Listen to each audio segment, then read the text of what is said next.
A slip of the trigger. Marco blows away as sand in the wind. Then he runs to Harry, who is being cradled in MJ's arms. Harry dies, killed by the blades of his glider, just like his father. Sometime after the funeral, Peter visits MJ at the jazz club. They embrace and they share a dance. Ordinary dish soaps can leave invisible grease on lines. Only Dawn Platinum removes 99% of grease. Crest Pro Health's antibacterial fluoride stops cavities before they start. Crest. In another world, a young Peter Parker finds his father's study ransacked. When his father, Richard, sees the mess, he quickly springs to action, erasing notes and hiding research involving spiders. Peter is taken to his Uncle Ben in Aunt May. Years later, Peter attends high school. He enjoys skateboarding and taking pictures for the school paper. He also likes standing up for kids getting bullied, even if it means taking a few punches himself. When he stands up to Flash Thompson, Gwen Stacy takes notice and tells him it was stupid, but great. Back home that night, in the basement, Peter finds an old briefcase that belonged to his father. Inside it, Peter finds a photo of his father with Dr. Kurt Connors, both of them scientists. Searching for Kurt Connors online, Peter comes across an article about the plane crash that killed his parents. And he finds articles about Connors' research into cross-species genetics, something Connors believes could lead to a world of equality without weakness. The next day, Peter visits the place where Connors' research is being done, Oscorp. He gets in by posing as an intern and is surprised to find Gwen Stacy there. As the head intern, she gives the tour while Peter tries to avoid notice. Then they meet Dr. Kurt Connors. He tells them about his hopes to regrow his missing arm and asks the students how it can be done. Peter gives the correct answer: cross-species genetics and using various species' regenerative abilities. When Connors leaves, Gwen accuses Peter of following her, but he claims to just be there because he loves science. Then he sneaks away from the tour group. He finds a room with a symbol on it, which he recognizes from his father's notes. He breaks into the room and finds strange experiments being done, involving spiders. Elsewhere, Dr. Rothwell pressures Connors to speed up his research. Norman Osborn is dying and needs the regenerative abilities that Connors is after. Connors explains that he just needs to figure out how to get past the decay of the molecule. Something mentioned in shit, you can see that shit when niggas' grades drop. If a nigga call a bad time out, their grades drop. On the subway ride home, Peter finds that he's suddenly strong, fast, and has the ability to stick to walls. The next day, he pays Connors a visit. The scientist almost closes the door on him until Peter mentions he's the son of Richard Parker. Connors doesn't know why Richard disappeared, but without him and his research, their hopes for achieving cross-species genetics have become far slimmer, especially considering the decay rate algorithm. But Peter takes out a notebook and shows a formula he grabbed from his father's notes. Connors is amazed and invites Peter to join him in the lab. At school, Peter uses his new strength and reflexes to humiliate Flash Thompson. Then gets a talking to from Uncle Ben. Thanks to Peter's misbehavior, Ben had to change shifts at work, so Peter had to be the one to pick up Aunt May later. Then Peter awkwardly asks out Gwen Stacy, but she says yes, and he celebrates by using his spider skills to take his skateboarding to the next level. At the lab, Connors shows Peter the Ganali device, a machine that could disperse an antigen over an entire city, to cure a disease, for example. Then they run a simulation to see if lizard DNA can be used to regrow a mouse's missing limb. With Peter's help, it's a success. So they inject a three-legged mouse with the real thing. Back home, Uncle Ben reminds Peter that he forgot to pick up his arm and orders him to apologize. Then he chastises him further, telling him the principle that his father lived by. If you can do something good for other people, you have a moral obligation to do it. Not choice, he says. Responsibility. And Peter responds, he didn't think it was his responsibility to be here to tell me this himself. Then Peter storms out of the house, inadvertently shattering the glass on the front door. Uncle Ben heads out to look for him, while Peter stops at a convenience store for chocolate milk. But he's 2 cents short. Then a thief robs the cash register and tosses Peter the milk. The store employee shouts for someone to stop the thief, but Peter refuses. Then the criminal Peter let go bumps into Uncle Ben and inadvertently shoots him. Peter runs over and watches his uncle die. In the following days, Peter grieves by walking the streets, beating criminals with responsibility. And Peter responds, he didn't think it was his responsibility to be here to tell me this himself. Then Peter storms out of the house, inadvertently shattering the glass at the front door.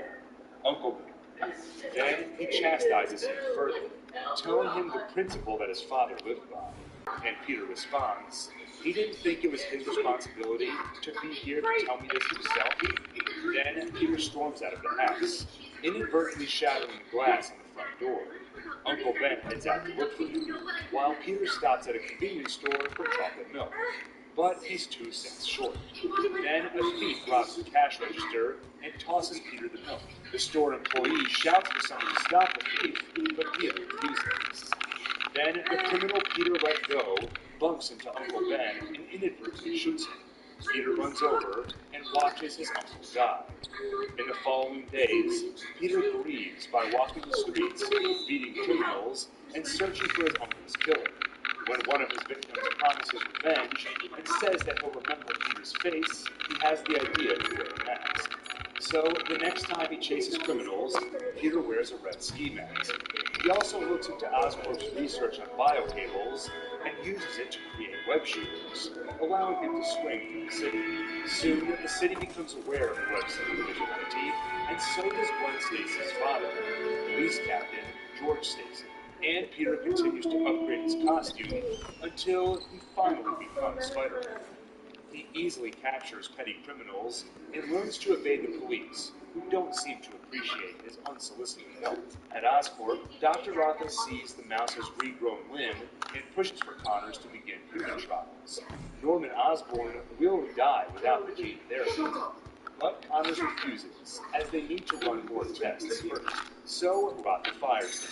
Connors realizes that will mean losing the chance to use the drug himself. I tried to, the motherfuckers overpassed. So, before vacating the lab, he takes the injection. Later, he wakes up with a new arm, but begins to suffer side effects. Scales spread on his body as he begins to transform. Feel like the shoe guard or the power forward. Meanwhile, Gwen invites It's about the shoe guard or the power forward. That night, he meets her father and listens to his diatribe against the new Spider vigilante. The supposed hero recently apprehended a car thief, who the police were following in the hopes that he'd lead them to the people who run the whole operation. Thanks to Spider-Man, their 6-month-long sting was a waste. Peter defends.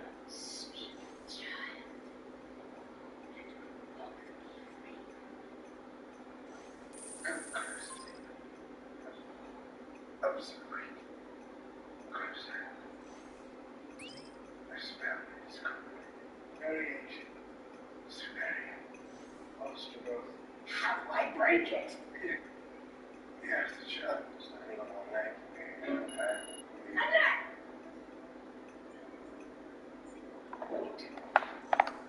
What do you do? Sweet.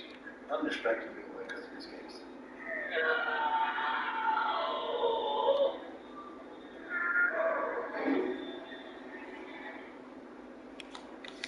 Hero, while George is adamant he should leave the job with the police. Outside, Peter confesses to Gwen that he is the web-slinging vigilante. Peter catches it just in time. The villain. Hey guys, so I love Webull so much because I can put my idle cash to work. So Webull Cash Account is offering a 5% APY, which is 10 times more interest than the national average APY. And also trade stocks seamlessly in the same account with. Okay, I'm not gonna lie.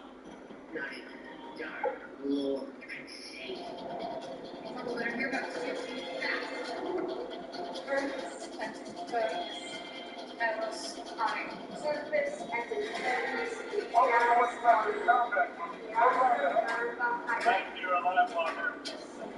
What you said? Yeah,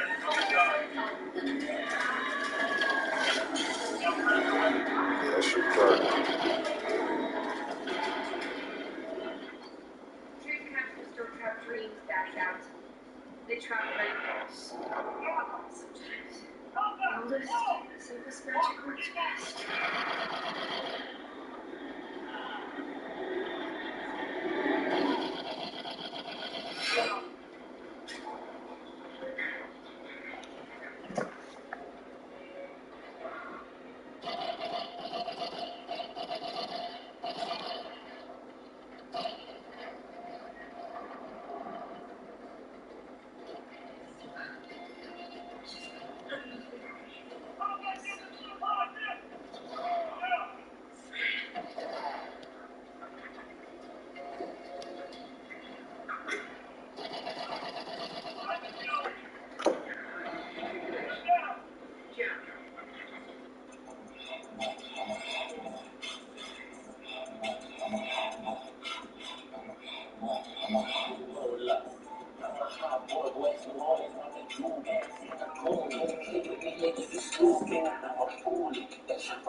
Somebody might get their feelings.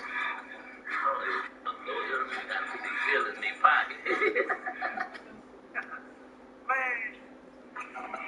So who you give up to like being the founder of Drew? What happened to Rashad McCants' NBA career? Before becoming a staple on popular YouTube show Gil's Arena, McCants was Mr. Basketball New Hampshire in 2001 and 2002. He would go on to become a McDonald's All-American and would commit to play at UNC, joining a stacked class of Raymond Felton and Sean May. His sophomore year, he would lead the entire ACC in scoring at 20 a game. And with the addition of future pro Marvin Williams, McCants would be an integral part of UNC winning the title in 2005.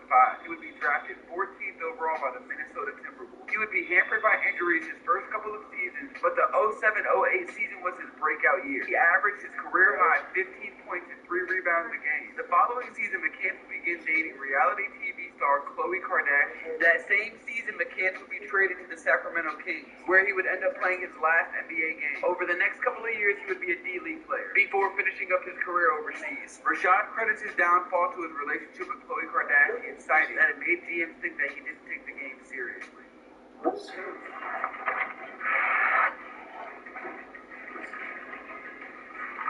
only way around. Let's go. Why are they coming down? They're after the other people. Charge whatever you want to charge. It's a deal.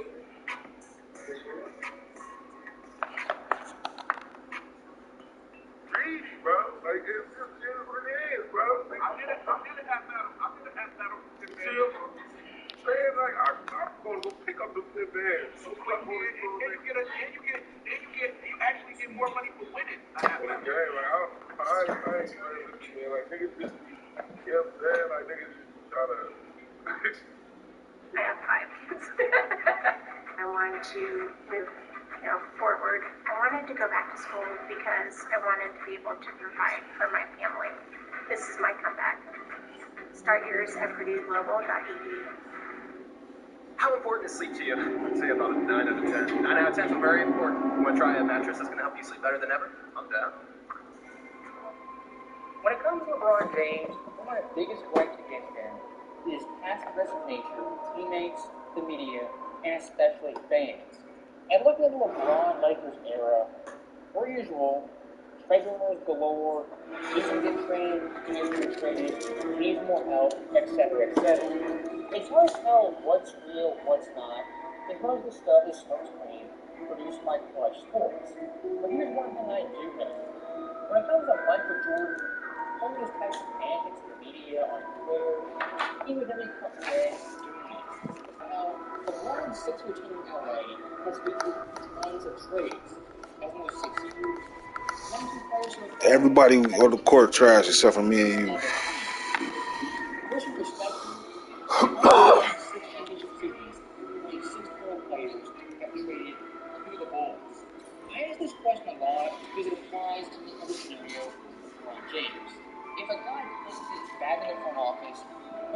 has done to get superstars, Yep, everybody go all-stars, fucking court. more depth, isn't the time to get on that player and his overall mindset. The Le GM moniker is there for a reason. And so far, Los Angeles, the GM multiple times has ruined pretty equal rosters, most notably with the Westbrook trade. And ironically enough, the one time LeBron James wasn't playing pseudo GM was down in Miami. And of course, Miami won 2 titles in 4 seasons. Think about that. LeBron, the one time he wasn't better in the front office, won 2 chips back-to-back in a 4-year period. Outside of that Heat system, Eric Spoelstra, Pat Riley, in 17 years, he's mustered 2 championships, one of which is kind of suspect. And looking at those LeBron cryptic messages, like I said earlier, we've seen them for the past 20 years. And most recently, you had the Hourglass tweet that went viral. Now, here's what LeBron James does. Post this out there in the middle of the night to create buzz, stir, and a media firestorm. But when pressed on this tweet, asked to explain it a little further, give some context, he tucks his tail, just clarifies, and runs away. And if that wasn't bad enough, LeBron's right-hand man, Brian Windhorst. So LeBron broke the Knicks on purpose, had a Knicks towel on his back, with some sort of 40 chest move, put pressure on the Lakers. That is crazy. I just gotta ask guys once more. How old is this dude? 39, going on 40? I might have to go back to the other jump. Hopefully soon. I mean, if you want to be traded, just come out and say it already. If you want more teammates, just make it publicly known. I don't think I'm alone here in saying I'm tired of the constant need for attention they need for more help. LeBron at this point is like someone in his kitchen who started a fire. They started the fire, saw the fire, but then walked out of the room, left the house, and an hour later came back and were shocked the whole house was burnt down.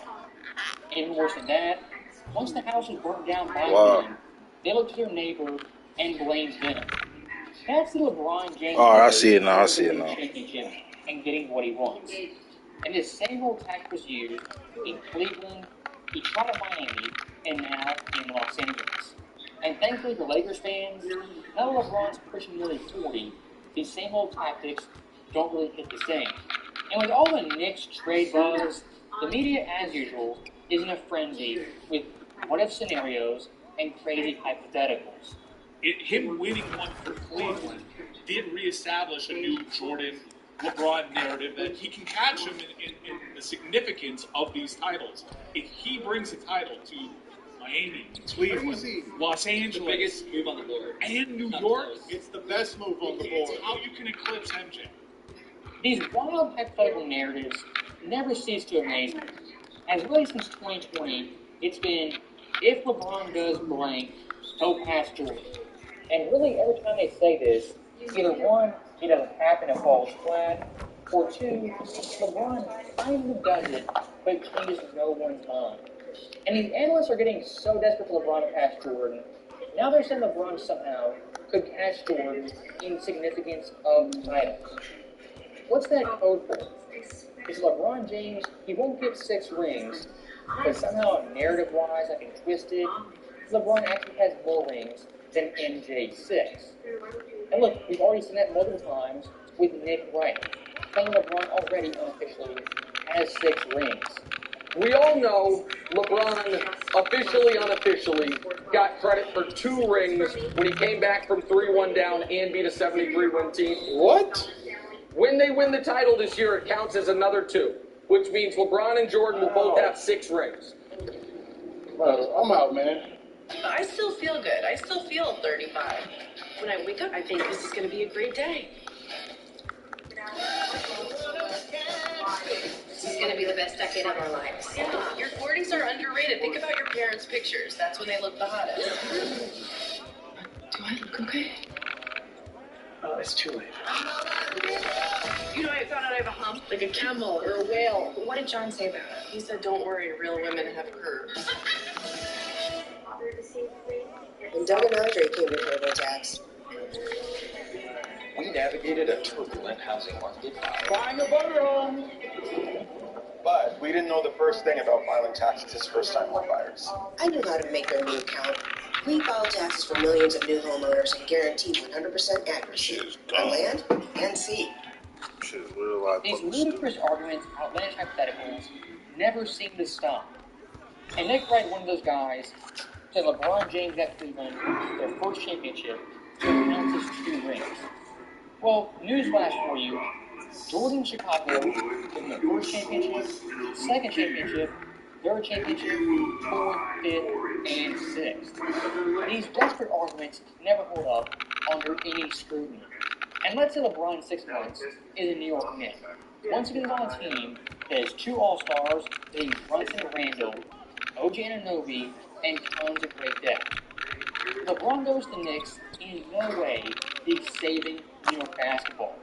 The guys who did that already were Brunson and Randall. And LeBron, don't quit. Don't quit, dog. Don't quit. Great depth, 2 All-Stars, and then last minute their frontrunner to steal a ring at the age of 40. Leading constant All-Stars, constant new rosters is indictment on LeBron James and his three. And if he goes from Los Angeles, they start-headed roster, to New York, more start-headed roster, and they definitely in the way, bro. Found down the coffin of his debate versus Michael Jordan. And speaking of Jordan, if LeBron truly back in 2016 thought he passed MJ, why would he be points antics this late in his career, nearing 40?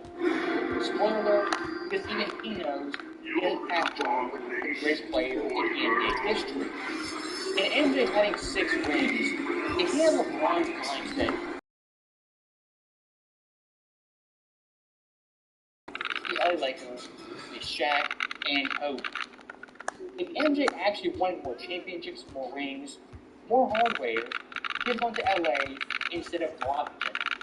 He would have gotten Why they make him go up, man? Game, been the third wheel, and coasted to a championship. And most likely, in his career with 7 rings, he passed Kareem, who he's tied with at 6.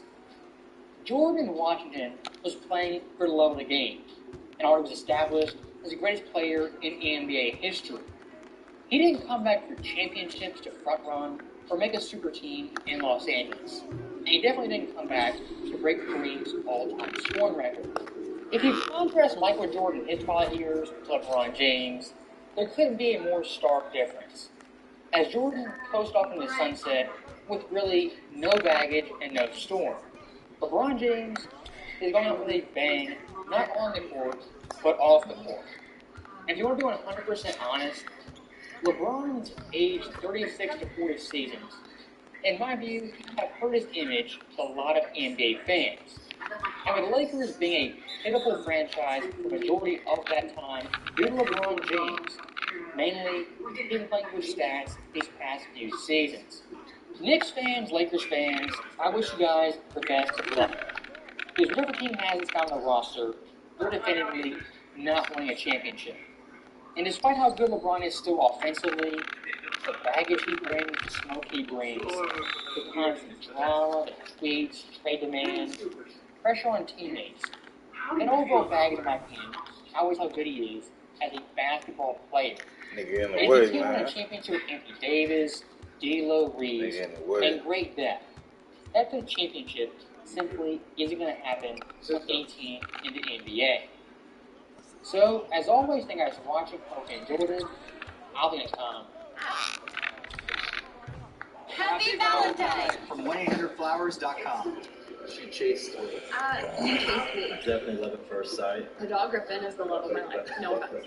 Choose one word to describe our relationship. Roller coaster. Yeah, we're ups and downs. You're so caring and thoughtful in everything you do. Since the mid-1990s, the NBA desperately has been looking for the next Michael Jordan. Had one singular player. Okay, I'm not gonna lie. I was letting the 21 Savage thing slide because that just happens, and 21 still end up paying $200,000 for the gambling that he lost. When 21 Savage marked the cards on 8 and stream, I saw people talking about it all on my timeline, but I said I'm not going to talk on it. I'm going to just mind my business. And those of y'all that have been watching me since 2020, y'all know it's hard for me to mind my business. so I just chose to let that one slide.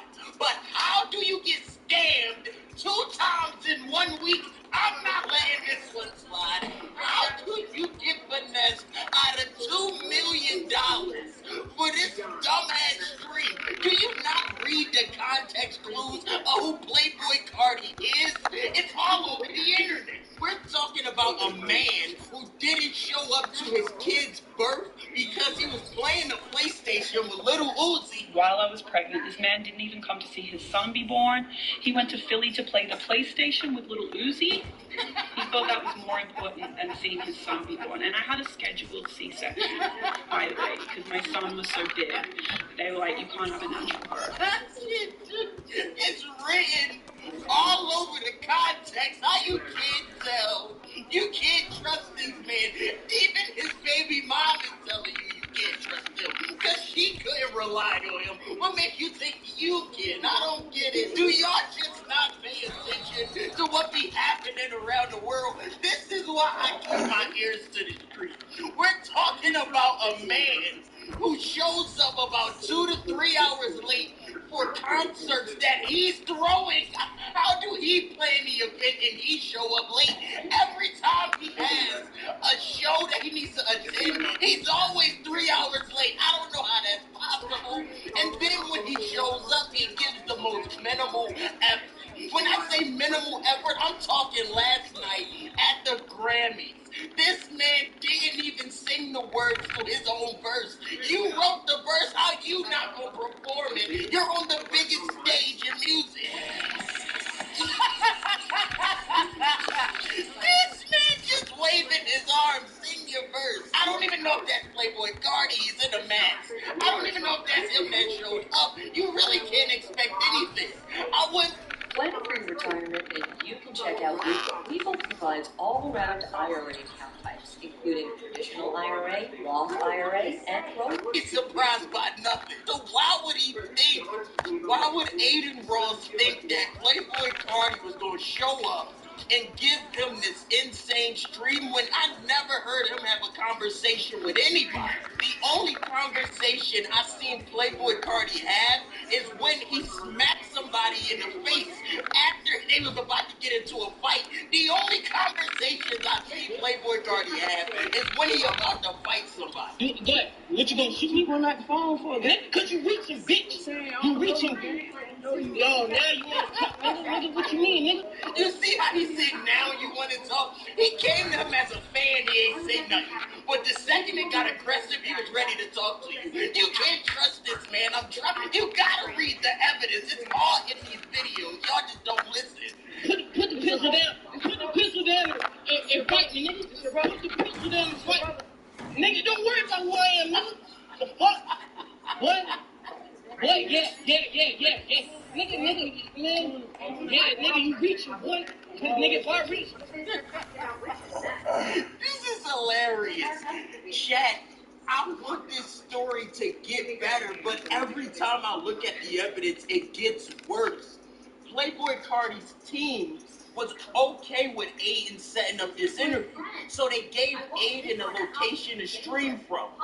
Why the hell is the location an all-black warehouse? What are you talking about? We're supposed to make a $2 million exchange in a dark-ass warehouse? Why would I show up to that? He showed up with $2 million in a pitch-black warehouse, and you thought you were coming out of there with good intentions? That don't make no sense. Am I crazy for reading all the signs? Am I crazy? They need to change that, man. Big niggas do not be going out of bounds like that. They know where the fuck they know where the fuck they at on the court. This could be Batman for all I know. He talking about the official Cardi. That could be goddamn Bruce Wayne.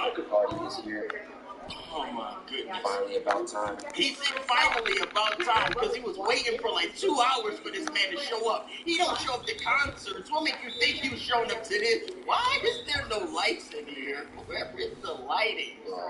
So was the Grammys. Nobody gonna answer this, man. What are they doing? Nobody answered that question. This is such a weird situation. This whole thing is so stupid. Hey, bro. Jack. Carter. I can't even be sure that's him. They're waiting 2 hours. Been waiting for you for 2 hours, bro. They love you so much, bro. Don't wait till you're here now.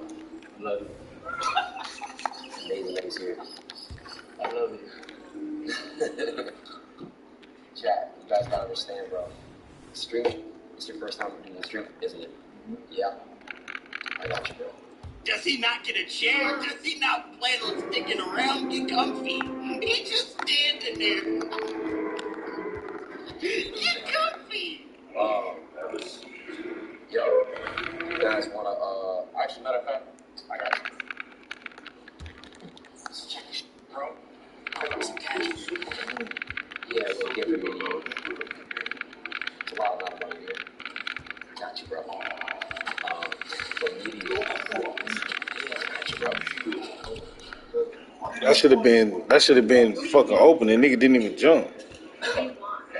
And you body bumped him at the right time. That was like a perfect setup.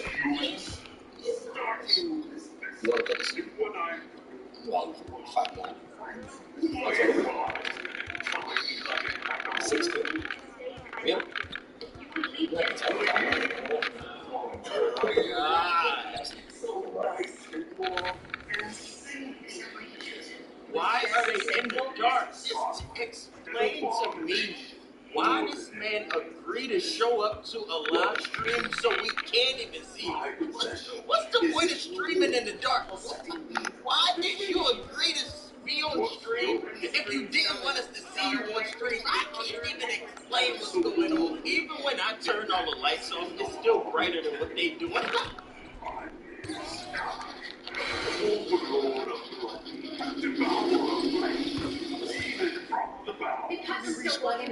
Please. Yes. I'm gonna get rich. So leave now before things get bad. How do you want to know it's good? Remember your Be my girl, babe. Your demon is tiny. Clearly, you know nothing about strategy. Oh, darn it. Get lost, you loser. I gotta become super rich. Now what? It's mine now. Everyone else must pay to use it. Now I can make easy money. My dream has come true. I'm rich now. We become too rich, and people want to plunder us. What should we do? We need strategies to become more powerful. We pay our allies to protect us. Then we can build more camps and produce more weapons. You are the smartest one, babe.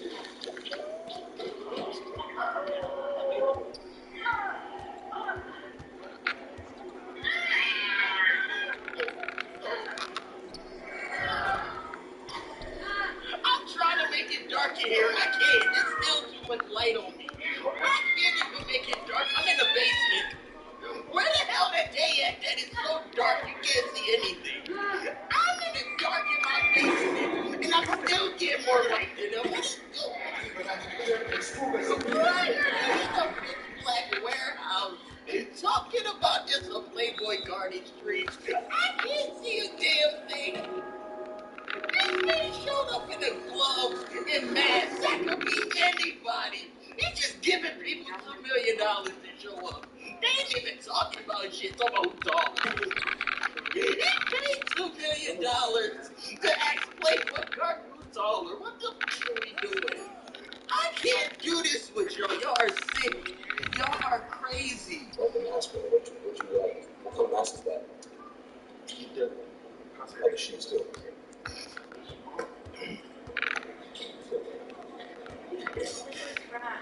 Them whack ass shoes. He tried to show us that bullshit. Nobody want to see them shoes. Nigga, we want to have a conversation. You want to show some shoes. Nobody care about them whack ass shit. He's talking about this my outfit. Them whack ass shoes look like they give no ankle support, no grip. Yep. Oh my god. That's what's up. The Rockwood Village.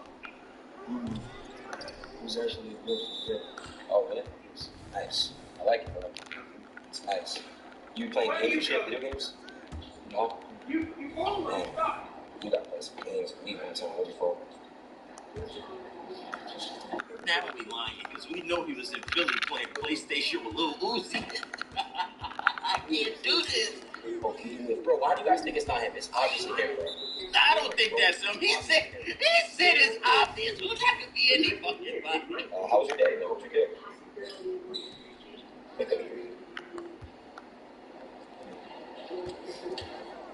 But yeah, thank you so much.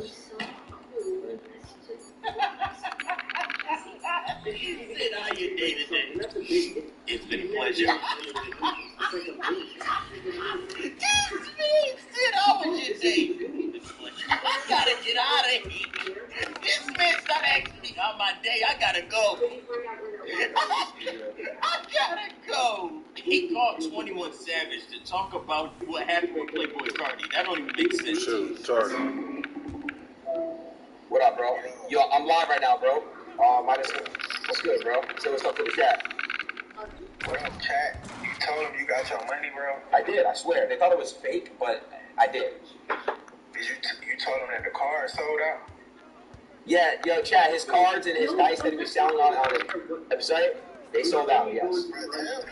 Oh, you'll see. I'm not gonna talk. Oh, you'll see. Don't worry. It's bad? Oh, it's bad. You'll see. Like bad? Yes. Damn, bro, I feel sorry for you, bro. Yeah, I don't know what's going on, bro. Like, do you rappers, like, not... Like, what's going on here? No, bro, I fuck with you, bro. So, like, what the f***'s going on here, bro? What happened? Alright, just... The rappers came on there? You're gonna have to just go figure it out for yourself, bro. I'll talk to you off camera. I'm gonna call you off screen. Alright, so Cardi came on today, okay? Yeah. He came, he was like 2 hours late. And, you know, I got him, you know, some money because Kip wanted to fuck with him and shit. And, you know, he came for 6 minutes, nodded his head like 5 times, and then left. Yeah. No, just go watch it. I'm not putting you in a position. Just go watch it. $2 million, bro? What? He didn't get the full $2 million. $1 million? Stop it, bro. No. Oh, my goodness. Bro, why the fuck you ain't pay me, bro? That's crazy. I ain't gonna lie, bro. That's fucked up, bro. Brother, I was gonna buy you cars and shit. What the fuck do you mean? Bro, $2 million for 6 minutes, bro? He didn't get paid that. Bro, you paid for 6 minutes. No, I didn't. Kinda. I just seen you give him a bag of cash. Okay, but bro, guess what? It's not, bro.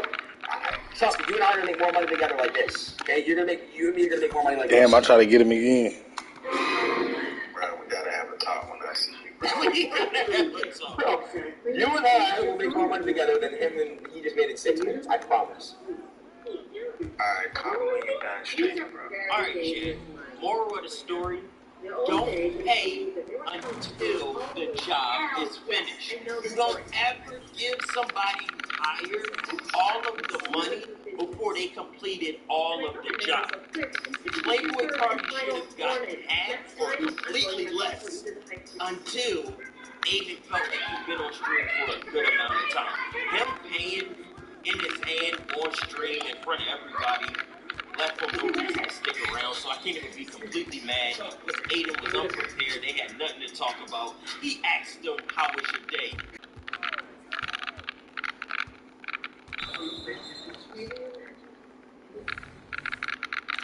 I'm gonna give them niggas a ball when there's 2 seconds left and run out of bounds. They gonna try to give it back to him. They gonna get a turnover either way.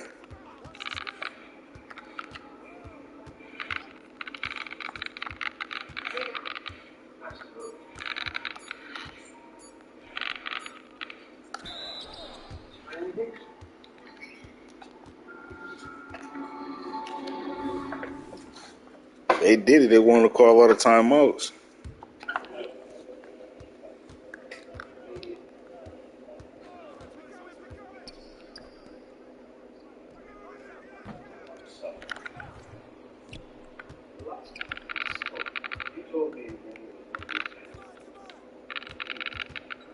not is 100% honest, and the internet also supports his honesty, and they completely agree with what he's saying. But the girl that he's talking to just doesn't seem to understand.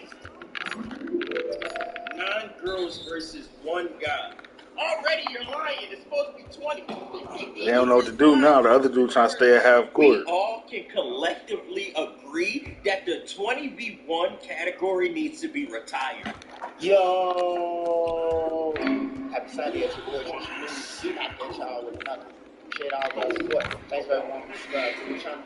If you ain't subbed to the channel, make sure you do. Make sure you join the membership. Shout out to the Real Mod Squad, man. Make sure you subscribe at the end of the video. You got anything extra? Hats, scarves, gloves, coats, pants, thermals, hoodies, sweatpants, shoes. Nobody remember that, man. Y'all already know. Be safe, man. It's the weekend still. Kids dying. You know, keep your kids safe, man. I'm doing a series on what happened to, and today's story, man, I had ran across Yummy's sister checking Truth Teller and Yummy Little Sister. I guess Yummy Little Sister went on Truth Teller and did an interview and was speaking on Yummy, and the sister didn't agree with it, man. Well, this is from the articles. This is from all articles, statements. Try to get his sister. Try to get his sister soon on my channel. Rest in peace, Yummy. This situation pissed.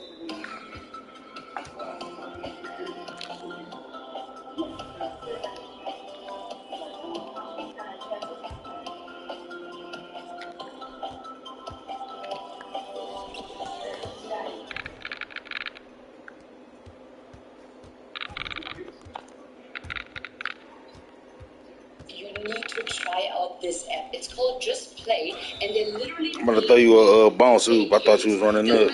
Puzzles or classical games. It sounds unbelievable, but it works. And you can withdraw your money every 3 hours safely and super quick. The best thing is you don't need a minimum amount in your account to be able to withdraw your money.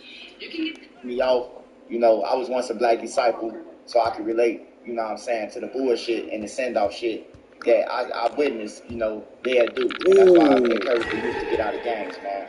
Well, we get a double bounce hoop, that would be crazy. He was sent off, and not only was he sent off, he was used as a kill machine. And then they sent some more kids to kill another kid, 2 more kids to kill another kid, you know what I'm saying, to silence him. And they all went to jail still because the guy who sent them, he told on the 2 guys where they was when the pressure got on. But I'm going to get into this story, man. This is what happened to Yummy, man. And y'all get in the comments, let me know what y'all think. Condolences to his family, his sister, and all that. This how I ran across it, though, this story again, because his sister, somebody had something to me. His sister commented and was checking her sister about it. She was like, you 1 year old, you can't talk about this. So I'm going to read this. At 10:30 in the morning on Sunday, August 28, 1994, 11-year-old Robert Sandiford, nicknamed Yummy, for his love of cookies, left his house at 219 West 107th Place in Roseland neighborhood in the south side of Chicago. He said he was off to the gas station at 111th State, more than a half a mile away, where local children pump self-serve gas for customers and earn tips before the gas station run him away. At first glance, Yummy bedroom resembled the most of Chicago children. Poster of Michael Jordan and Disney characters were attacked to the walls and ceilings. However, a close look revealed a boy who was child innocent had long vanished. Gang crimes and gang logos were scribbled on the woodwork. Away from his house, playing all day, according to his grandmother, Yummy Sandiford, 4'6", so he was little and weighing 86 pounds. Approached a group of guys standing at 107th and Perry Avenue near the corner of West 108th Street around 6:30 p.m. Yummy, a tattooed member of the Black Disciple Gang, approached 16-year-old Kanita. You go crazy every time you got your big dude out, though. Asking him what can we go crazy every time you got your big dude out because we got control of the game. One with the Gang Disciples, another powerful street gang. See, that lets you know that this war been going on. This ain't nothing new, but it ain't no war no more. It's just set clicking. But this war been going on. When Brenton said he wasn't in the gang, Yummy, a member of the Black Disciples, said called the 8 balls, pulled out a 9mm semi-automatic pistol at nearly point-blank range Britton ran, Yummy opened fire, striking Britton in the stomach with one bullet and striking him in the spinal cord with another. Britton would spend the next several months in the hospital rehabilitation clinics, unable to walk for 8 months. Brazen facing the daylight attack, the eyes of the streets watching him. Yummy quickly scared off. Arriving on the scene, Chicago police officer William Callahan knelt over the young victim. Who shot you? Yummy shot me. Brittany. So this the person who he shot told him he shot me. So this ain't no made up shit. This ain't no, this firsthand. As soon as Callahan supplied Sandifer's name as the probable suspect, other detectives were in the route of the officers to look for a recent photo of Yummy when they received word there had been another shooting around the corner on 108th. After walking her girlfriend, Chi-Chi, home, about 100 yards from our front door in the 200 block of West 108th Street, Siobhan Latrice Dean excited about her upcoming freshman orientation at Corliss High School, walked past a group of 6 children playing football on the street of 108th and Windberg. At 8:30 p.m., as the sun was setting, Yummy re-emerged, bucking his 9mm, unloading his gun wildly into the crowd. He struck the rear door of the van, parked in the street, while another straight round smashed through the living room window. Sammy C, 16, had just caught a pass when he suddenly dropped the ball of eruption of gunfire falling to the pavement, and he saw falling to the pavement, and he saw sparks of bullets hitting the street. He was grazed in the leg with another bullet pierced in his hand. I hit the ground, C said. It was the second or third shot before I knew I had been shot. After the others in the scene identified as C as Tacker, C reluctantly admitted that Yummy shot him. Still running? Siobhan, 14, a next door neighbor of Yummy, struck in the head. She was 30 feet from her front door. Less than an hour later, she died at Roseland Community Hospital. BET presents America in Black. Cool. The most powerful platform. The groundbreaking news series is back. Unlike anything I've ever experienced. The critics have spoken, and these stories matter. It was a freeing experience. From the most trusted Black news source. That energy matters in the room. The stories. Started a conversation where there was not always one. The culture. I want to lift them up. I want to celebrate them. The people. They bridge the gap. She was laying on the ground. Delilah Gillen, 15, Siobhan's cousin, said it was in shock to see her laying there.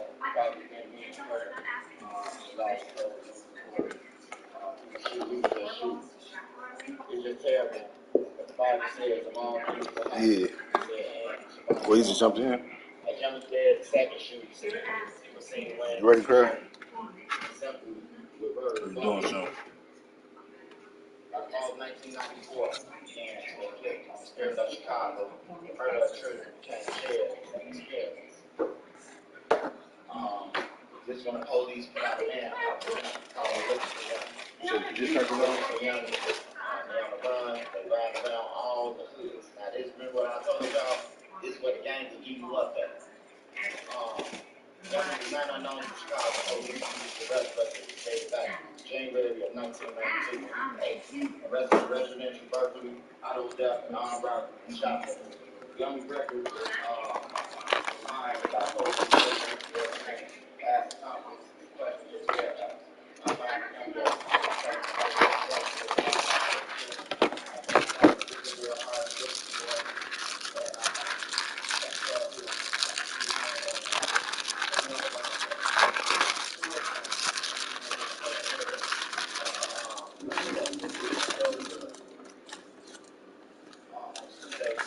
Yeah, right.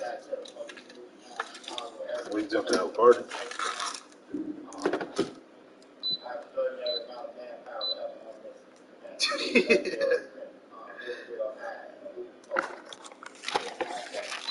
Yeah, that nigga bad. That little nigga bad. I gotta hide my controller. So at this time, while Yummy running, going to different places, he a kid, he's scared. The gang members, they ride down on the Chiefs now.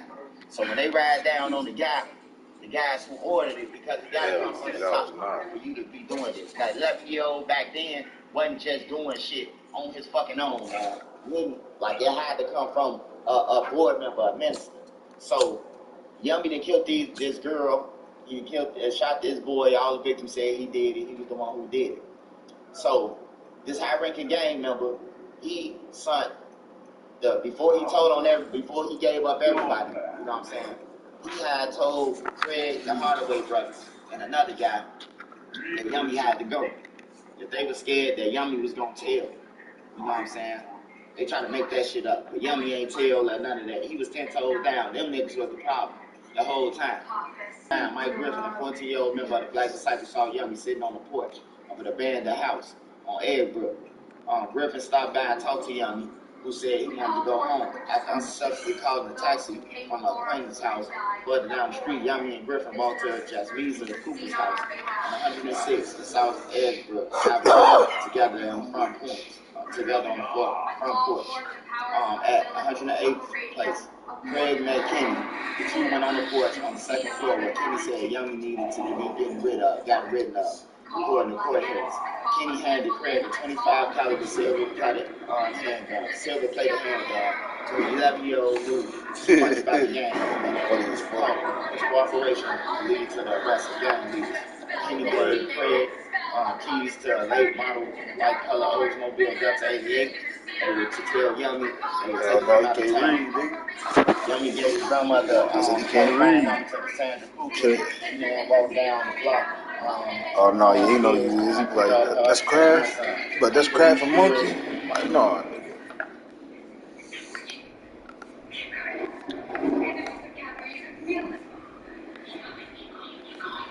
What the fuck nigga talking to me?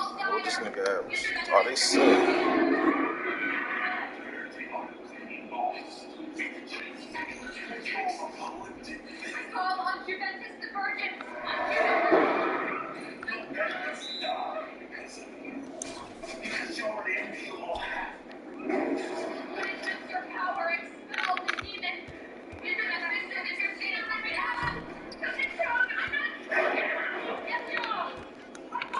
Oh man, what the fuck?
You really don't think we can get back up this morning?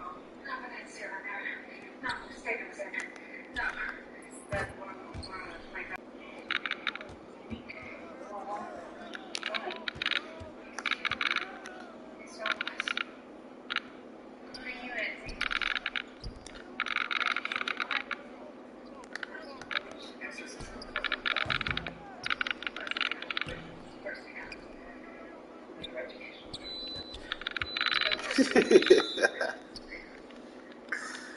Hell no. Dude doing all that moving, like, nigga, what is you trying to do, nigga?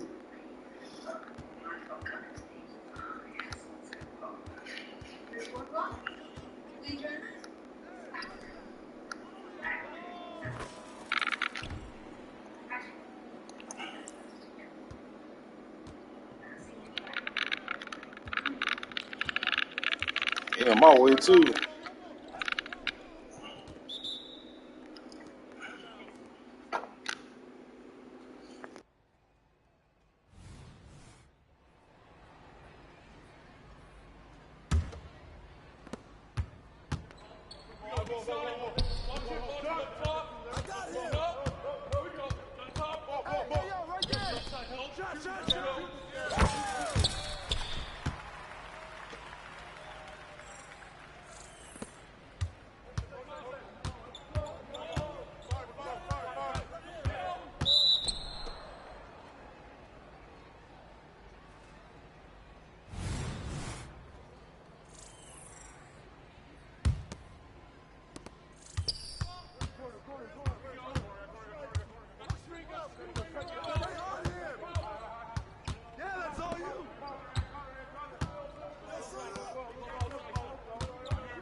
Screen! Who's watching you? I see him!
Man, that bill nice as hell.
Get through!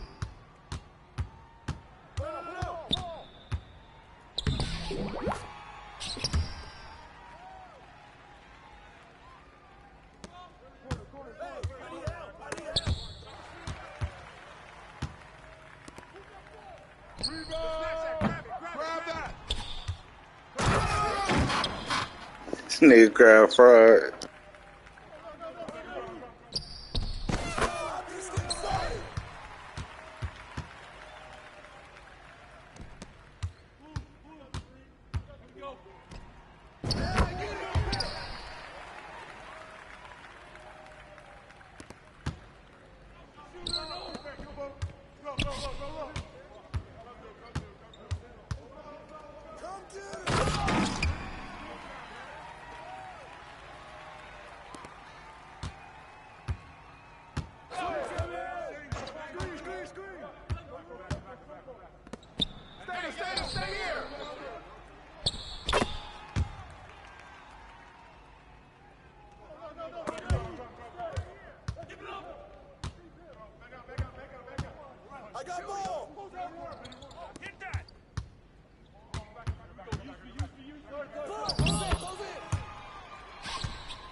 It's a goofy ass nigga ain't even listen. He probably don't even know his mic on. No, I'm talking about the other nigga.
You want to turn up the heat?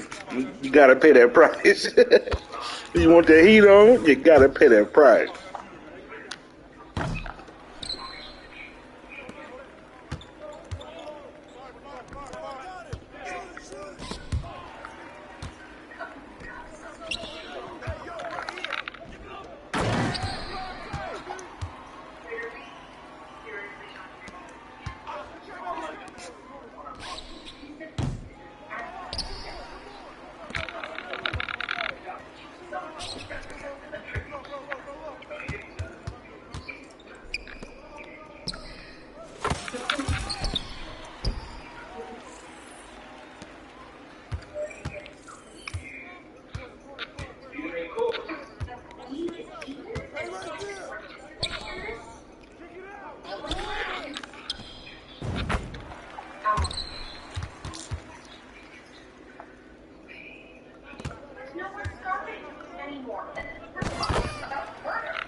Who the fuck is Bob? Oh, he said Bob Marley?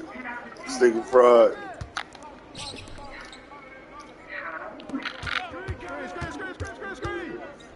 For instance, you. Where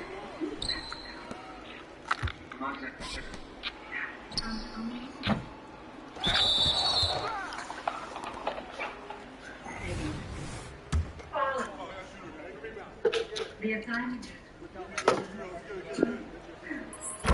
This time it was more and each other.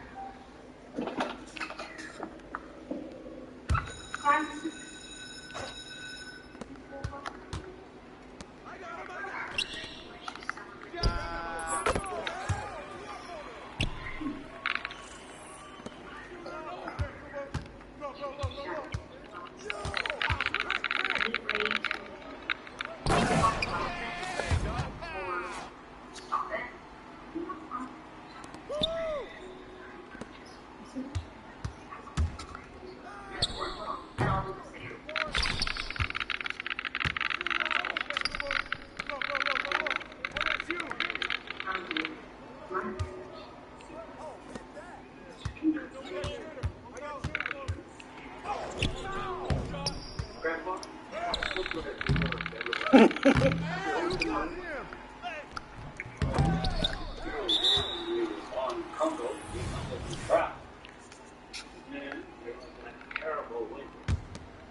This nigga said I started off on the wrong foot. Yeah, man, dude, silly as hell.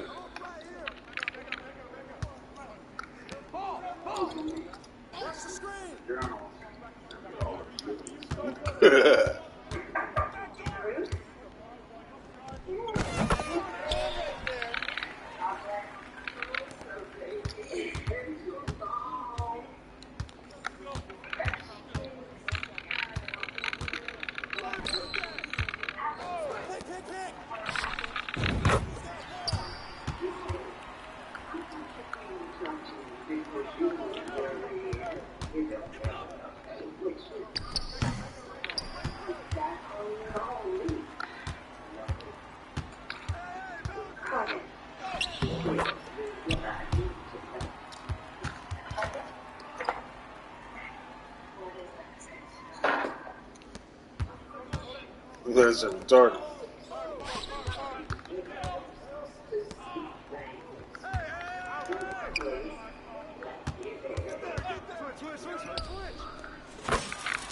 Oh man.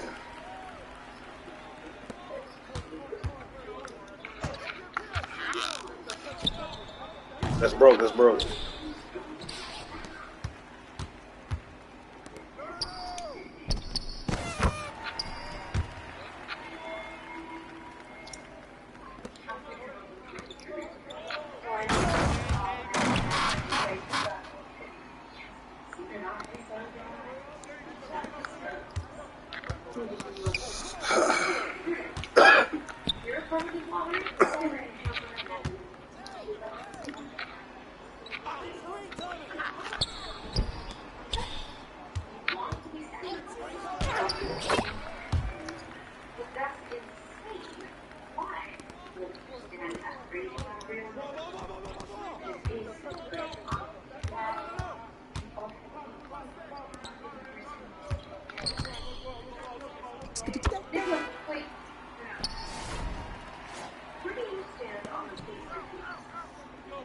I'm conscientious.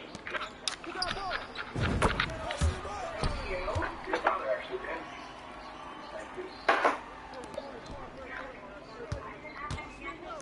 Lots of you stated that the increase.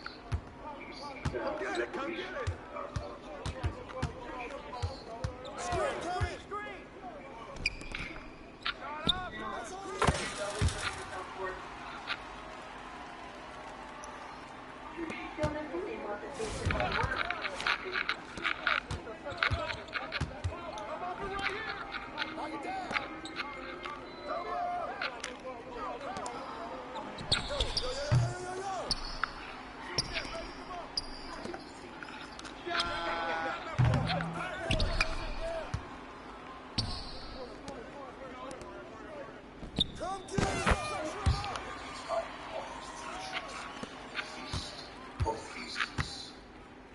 A reminder that even the humblest wants to see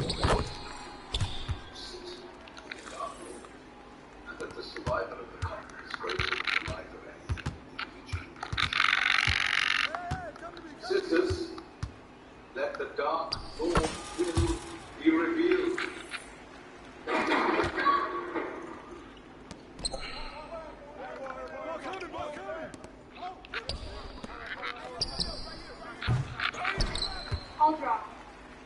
I'll drop for the Spellman family.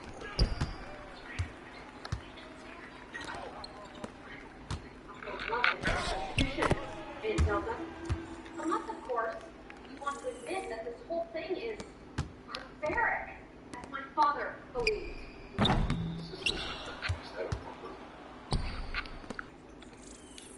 My training meets we must represent the family this year. So Serene, 5 of these go select your paper.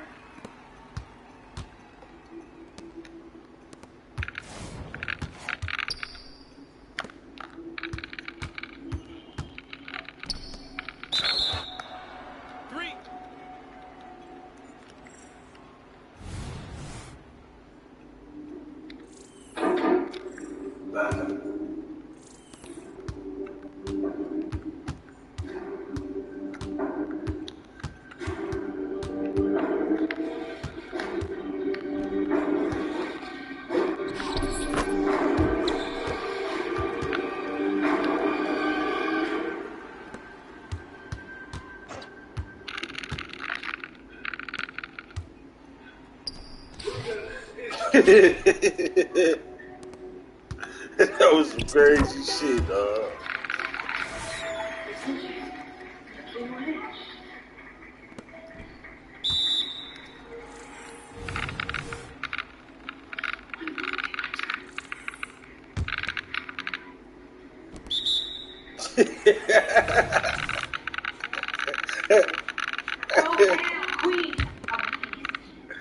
That shit funny as fuck.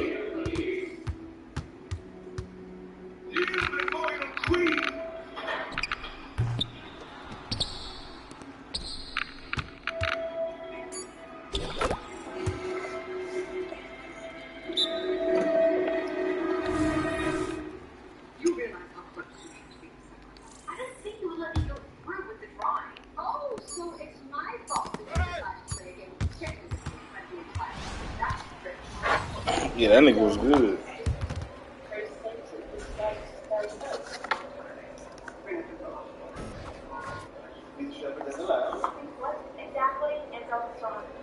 The lounge is the queen and the shepherd and the family. At approximately 11:30, when Cooper returned to the house, Yummy was gone. So the lady went to go and call Yummy grandmother on, you know what I'm saying, in the house. And when she came back, Yummy was already gone. They already finessed Yummy, telling him that he was going to go out of town for snake shit. You know what I'm saying? If anything, if they was going to go by the laws, they was supposed to make sure Yummy go to jail for it, or, you know what I'm saying, turn him in to the police if they was concerned about the kid. But no, they was concerned about furthering they shit. So tell your kids get out of the game. So why? I like your brother, Green. Well done, please. I don't know if you can take those guys to cover the spread. The weather gets cold. Yeah. Griffin and Yummy on the porch. A light car drove down Edgewood Avenue according to court testimony. Griffin noticed Craig Hardaway as the driver. his younger brother Derek was in the passenger seat as the Hardaway drove to the acquaintance house where Griffin and Yummy had tried to call a taxi. They spotted Yummy on the porch and Jazz Museum and Griffin. Craig told his brother Derek to go get samples for him. Derek got out, walked toward the porch where Yummy was sitting. Derek called out to Yummy, who stood up. Derek told him he was on his way out of town. Yummy needed to come along. Yummy and Griffin hopped out over the porch and left with Yummy and Griffin. Derek walked towards Indiana Avenue where Craig was waiting. Griffin asked Derek for a ride where we are on something. That's what they told the friend. We on something, you know, when they doing some sneaky shit. Then that's how they end up getting caught too. Because the friend know that Yummy went with them. We would be too deep. Derek said, according to the court record. Griffin stopped at the alley and saw Derek and Yummy walk down the Indiana Avenue and get into the same car he had seen earlier. It was now 11:45. Yummy was told to get in the back seat and lay face down. Doing as he was told, he climbed to the back seat. They drove to a viaduct on 108th and Dauphine Avenue, 9 blocks from Cooper's home. Craig, taking his younger brother aside, told Derek to get in the car and have the car running. Don't turn your lights on. Had the car in neutral, had the passenger door open. Yummy was walked a short distance to the tunnel, tagged with gang graffiti. He got on his knees and was shot twice in the back of his head with a .25 caliber pistol. 12:30 a.m., the police found Yummy laying on the dirt, bits of broken glasses, according to the newspaper report. Yummy was wearing a green and gray sweatshirt and a Tasmania Devil cartoon character on the front. Green denim jeans, gym shoes, and a purple plaid jacket. He was the city 637 victim. Dead man, no tell, said 37-year-old Uncle Robert. They put him to sleep. At 11 years old, Robert Sandler executed was a somber dramatic to a 77-hour manhunt that gripped the city of Chicago that got the attention of the nation. Yummy was pronounced dead at 2:20 a.m. on Thursday, September the 1st of 1994. The county medical examiner. Bro, how you get the face mask for the red? An autopsy on Yummy discovered the physical evidence of his hard and abusive life.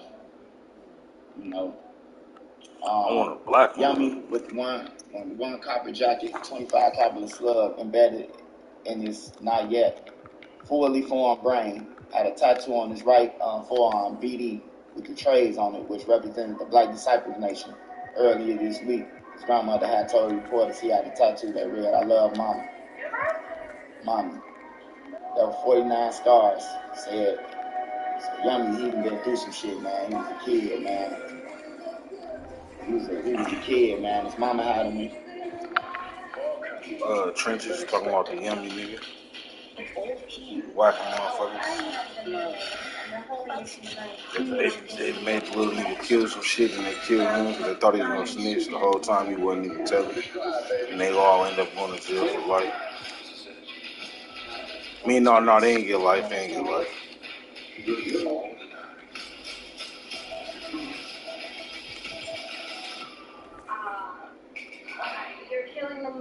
Hey, before you watch this highlight video for our commentary tracks for Percy Jackson and The Lightning Thief, as well as Percy Jackson and The Monster, we also did commentary tracks for the Disney Plus series called Percy Jackson and The Olympian. If you want to download all 8 commentary tracks, you can go to patreon.com/prettymuchit. If you sign up with a free trial, you can get them all for free. Look at that.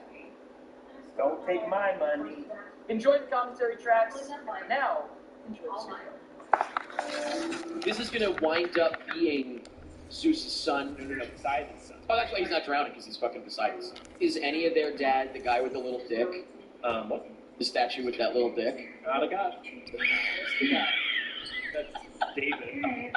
David, Greek god David. What are you the god of? I don't know, man. He's got a little dick. I am Eric. I am Micah. We are going to watch Percy Jackson and The Lightning Thief. Sounds fine. You have not seen these, right? No, haven't seen, haven't read. I also haven't seen, haven't read. I don't know jack shit. I don't know anything. I thought you thought I knew. I don't know if these movies are revered or terrible. I'm not just going in blank on like plot stuff. I'm going in blank on society, like, cultural impact.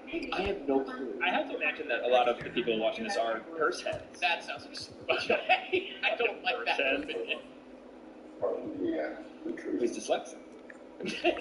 What an interesting way to demonstrate that if it was true. I'm sorry, I don't know. By the way, when you look like that, you don't need to know how to read. He does sort of look like alternate reality Zac Efron. He also looks like early days Eric Strickler from pictures. Oh, I'll take that. That's a real early Eric with no K haircut. Yes. Directed by Indigenous Peoples Day. Thank you. So yeah, the brothers Zeus, Poseidon, and Hades. I took a Greek myth class in college. So you're looking to help you. Retarded. No. At one time I had like a I'm B just plus listening. understanding I'm just of listening. the shit we're about to see. That is going to be a monster, right? For sure she's going to turn into a monster. Just dodge. Yep. Oh, here we go, here we go. Oh, did you just hear, by the way? I just heard yes. She's gonna be Medusa. Medusa, no doubt. Oh, no, she's just herself, but up. I know how evil someone is based on how high of a surface they're standing on. Oh! This feels like an early 2000s movie. Is it? It's from 2010. You stole my lightning bolt. I don't know what you're talking about. Imagine seeing a creature like that, and then I don't know what you're talking about. Like, that's the concern. You're actually having a conversation with me. What did you say? Like, oh, he knows. Yes, he knows. Who's this gonna be? He could be Achilles. Yeah. Oh my God, he is because he's in a wheelchair.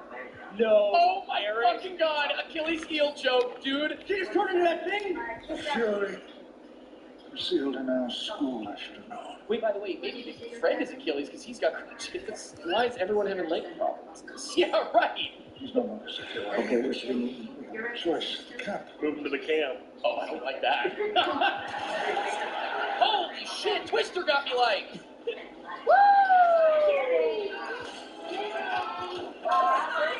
Why are you taking your pants off? What are you doing? Watch out. What the fuck? You're half donkey? I'm half goat. Wait, that's why he's on crutches? Don't overthink it. Where? What? Don't overthink it. Don't overthink it. Was that in his pants? So his dyslexia, by the way, is just being able to read Greek? Is that possibly what it is? That's very funny. Whoa! What's it called in the maze? Minotaur? The Minotaur, yeah. Go! Use the pen! What? Use Butters' pen and click it.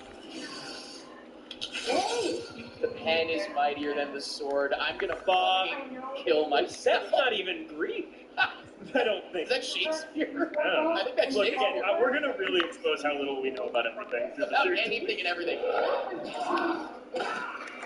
Yeah, this is rolling the dungeon. It's very rough along with there.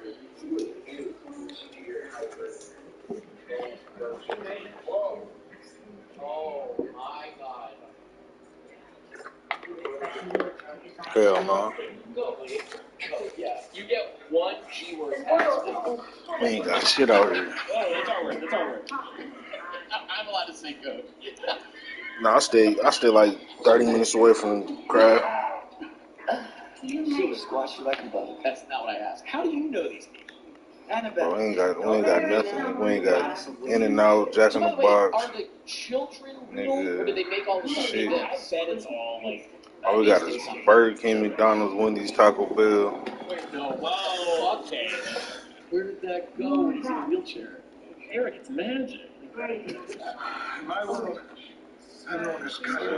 Evil Mumia discovered a passion. We ain't got no Popeyes, but nigga at Popeyes, that shit like Sent a very extra loaded, nigga. We happy as fuck, going crazy. $30-$40, man. What? Is that John Mulaney? Hell yeah, because we know we ain't gonna have it again for some months. Have you Yeah, heard crazy of for Popeyes. Oh. You got Everyone in position for capture the flag. We're doing Why are we in flag. Element? Why are we here?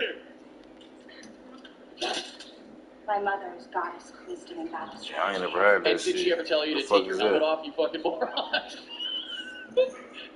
Yeah, he just stamps her right. I got her. With some hot dogs and shit, nigga. Oh, it's going up. Oh, this is like a reverse piss your pants moment. Like, imagine pissing your pants up to your fucking sleeves. I pissed my sleeves. It's going up.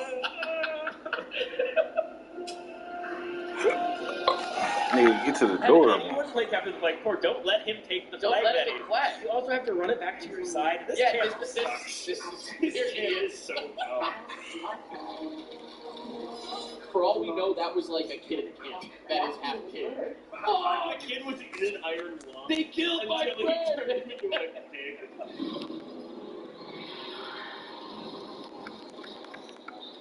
Hades in the house. Is it Hades? Yeah. No, isn't that's the guy from Justice League? No, not my friend the pig. No, pre-recorded. Pre-recorded. Yeah, no. Hold up a newspaper. With today's date. If you ever want to see your mother again, you will bring me the bones. The bolt. What am I, Frankenstein's monster? Ashley's President's Day sale has hot buys up to 50% off. Plus a price match guarantee. Happy Valentine! From 1-800-Flowers.com. She chased me. You chased me. Definitely love him.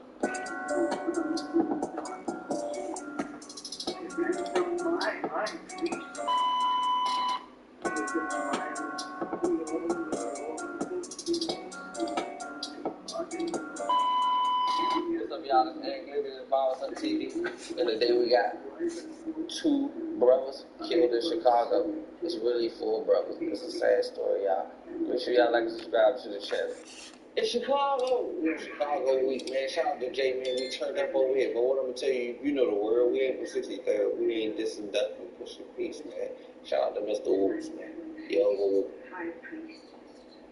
So, it's 2 guys, y'all. This story, I seen it on another YouTube channel, and I'm like, dang, but I seen a blog of 2 people shot. Like, I seen a blog post 2 people shot, but I didn't know where they was at.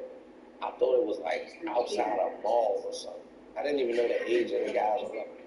Well, good afternoon. My name is John Hine. I'm the Deputy Chief of Central Control Group, Chicago Police Department. With today, I have Commander Hill, Area 3 Detective, Captain Mannion, Captain Harris of the 1st District, J.D. Child, Safety and Security for Chicago Public Schools. First of all, I'd like to start off by offering our condolences on behalf of Superintendent Snelling and the Chicago Police Department to the 2 families that were touched by this senseless act of violence today.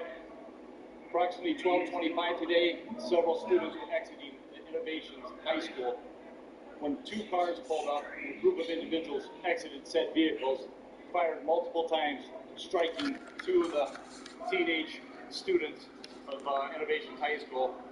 These individuals were taken to Northwestern Hospital where they succumbed to their injuries. So we'd like to actually say again our thoughts and prayers with the families of these 2 students. We're asking the public, it's very early in the investigation, but if anybody has any information, we'd ask them to call Area 3 Detective Division at 312-744-8261. You can also be reached email at tipcpd.com. At this time, I think we'll open up for any questions.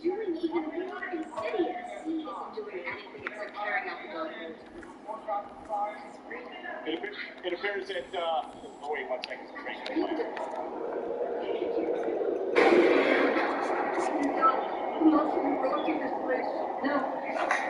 Go, you'll never come back.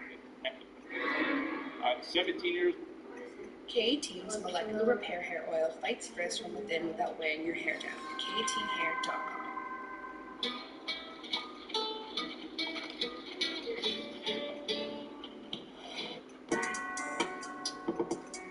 What's up, y'all? This is Andy in this Bob Star TV and the day we.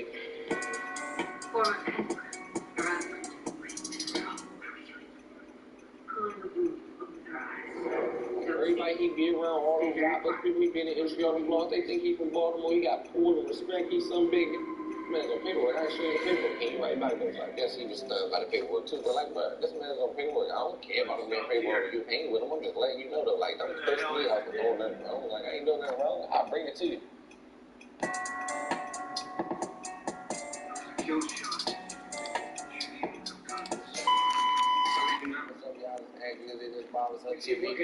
And the day we got DJ Academic's girlfriend exposed him for the 4th time.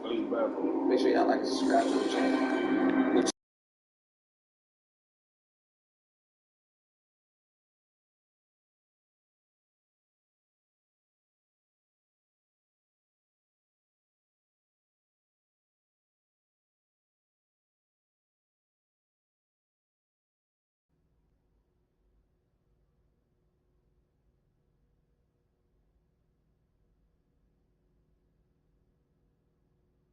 Look like a bitch too. Kind of look like Kodak. And they got pink shoes. That's probably a bitch.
This nigga crazy.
Get it!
That shit corny. I just got like 3 turnovers in a row.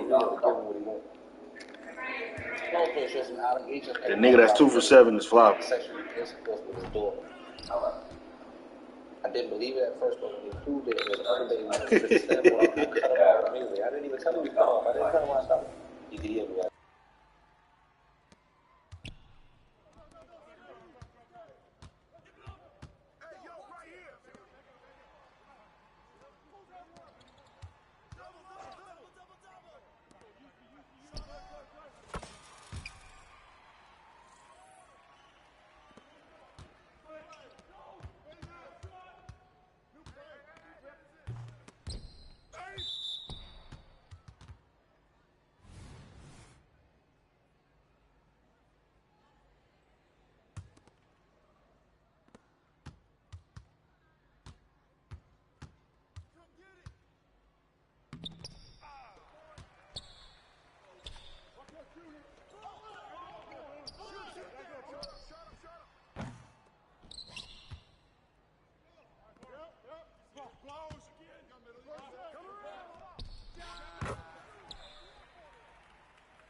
That's all you.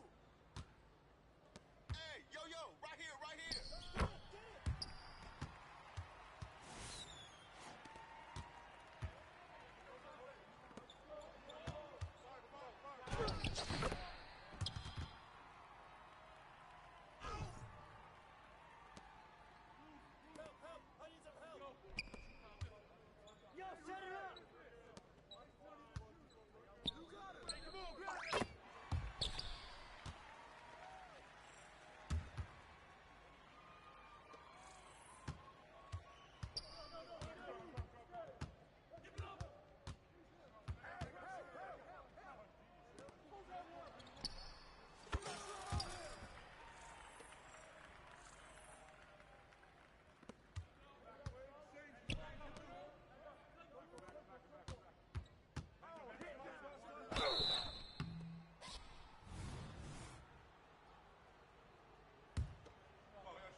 They ain't caught the other one he did though. We've been proven. He act like he's seeing his daughter or talks to his daughter. He can't see his daughter or talk to his daughter. I'm gonna get into the story. Mooka got a daughter. Mooka manipulated his daughter. His daughter be wanting stuff as a little girl, so he feel like he's a dopey. Y'all remember he's a dopey. So he texts his daughter. He want to perform anal for some money. He texts her inappropriate stuff like, could he do this for $50? Could he do that for $20? Long story short, Mooka got two baby mothers. He got a baby mother of the daughter. He got a baby mother of his son. He lives with the baby mother of his son. The baby mother of his daughter is staying with the baby mother of his son. The baby mother of the son goes to Mika. I said, look, Mika.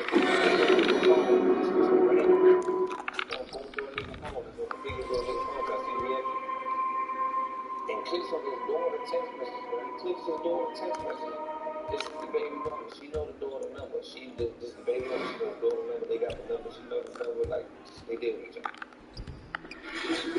So, she knows the number. She sees the daughter number. Mother asked for anal sex for $20. This, that, and the other. You call her by her name, this, and or something. I got a text message too. So they text me about it. She see that she asked her.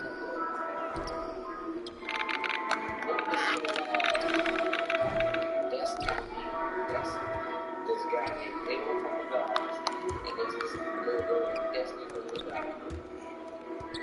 I knew Destiny from the Gods when I watched the girl until she was a kid. It's not Destiny from the Gods. She don't like that type of girl. That's how it is. Destiny does not be with the daughter, and don't really even be in context with her. They don't even be together. They don't even be around each other. They don't even know they know each other. They don't even know each other. I don't know. Whoa, stop it. Get help. That nigga said, I don't be hitting you, cuz. Ooh. This shit crap. You gotta clip that shit. I'm about to shoot from the same spot. I'm a hater. I'm jealous.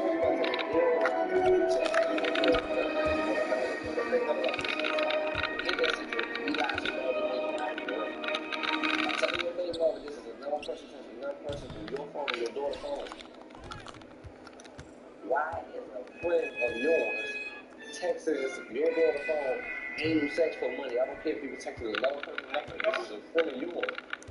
It's like my daughter having the phone and my cousin text something about his. Or my friend text something about his, and it's in my daughter's phone. Why is your discussing my daughter's phone anyway? Like, that don't even make sense. The lie didn't even add up on that. And these two people that's in this line right now, when they figure this out, they gonna be talking on YouTube tomorrow. Like, I ain't got nothing to do with that. Ew did not text that girl. Because a guy's got nothing to do with this, y'all. I know personally. Ew ain't no IG nigga. Ew ain't Instagram nigga.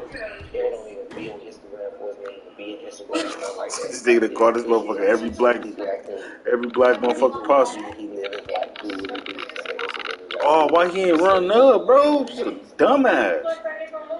So now people come with that lie. I told y'all people live with baby mother, the one with the son, he lived with her. The girl that went through his phone, she just went through his phone and seen the text and asked him about it. He lived with her. That's the baby mother with the son, not the baby mother with the daughter. She don't believe that. Get out. She moved out the house, put his bag in clothes, put him out and told him go. Kicked him out and told him, if you want to come back in this house, you gotta take a lie to take a test, because it's proven that you did it already. And then she asked the daughter. The mother asked the daughter. The mother ended up asking the daughter. And that's real shit. And that's real shit.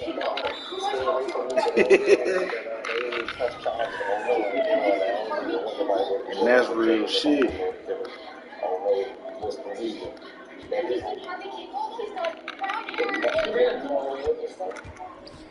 She couldn't out, movers put out. She said, you can't see your son come around, your son, be around your son, none of that, because you want to buy your daughter. I text message so y'all. This is dark.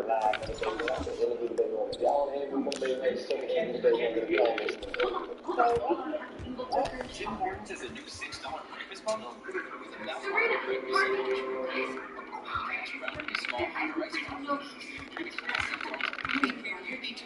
Oh, and yours too. The $6 breakfast bundle like your favorite cereals. It's almost kind of argument about, like you said, they got put on with the years. I did not put on with it got picked up by Maury. Before Maury was hired, they said they were going to pick up the you saying it, right?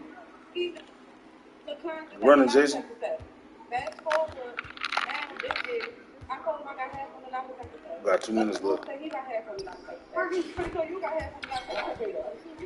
What's going on there? And then I told him I told the same thing. I said, my son, I said, and I got 2 questions for you. If another person say, you think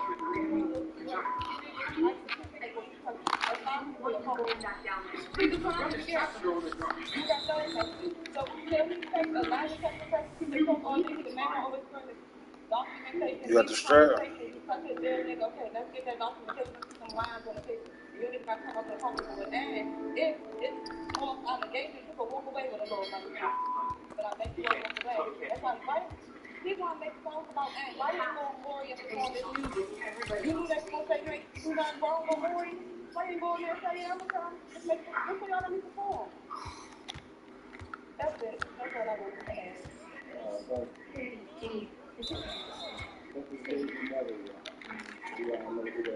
And if you drop a gun, say if you got a gun that you need, if one of us drop it, if we drop it, you want to unlock it.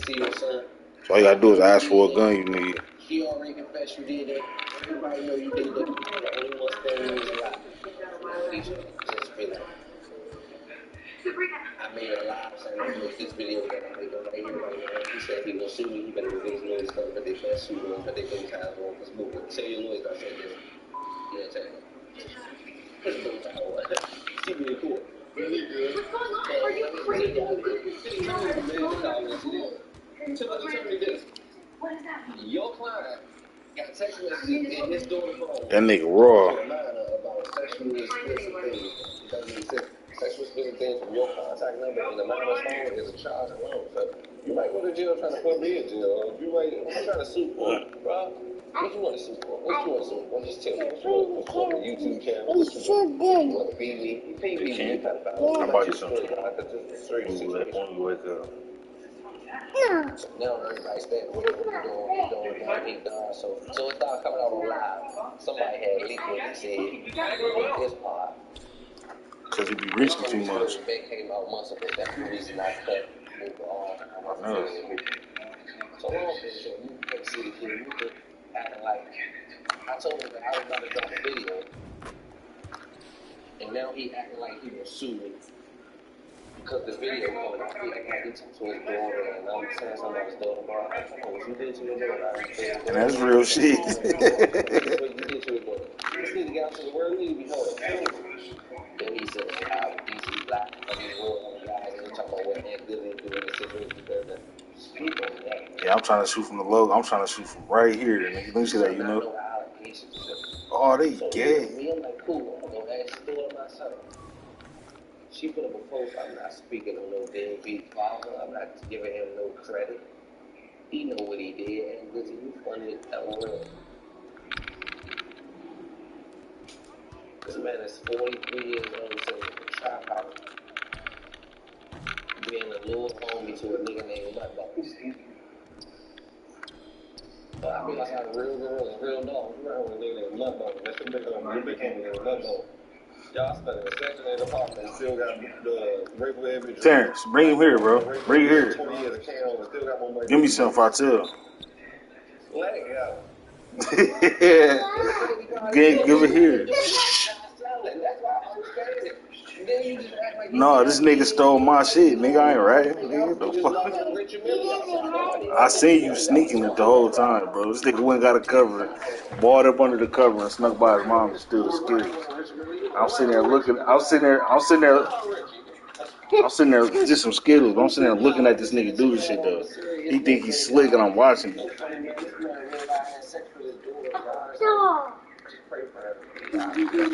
Yeah, man. Got watching on my bag, man. Nigga might be eating my edibles and shit out here, man. Go play around, bro.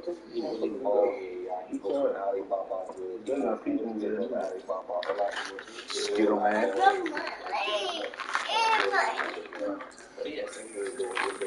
Everybody knows what you cut them off this shit right now.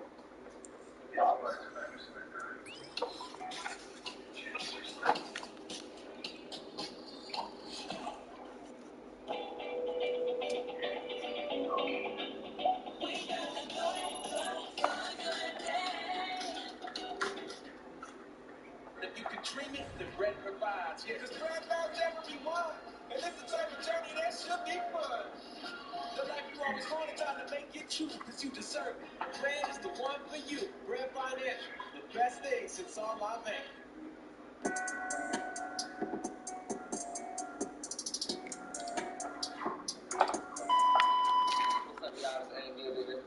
TV, and today we got Kevin Gates speaks on the DMV and his experience here. Make sure you like and subscribe to the channel. I can't say we're on our way to 100K subscribers. We get 100K subscribers. I can already speak for the future.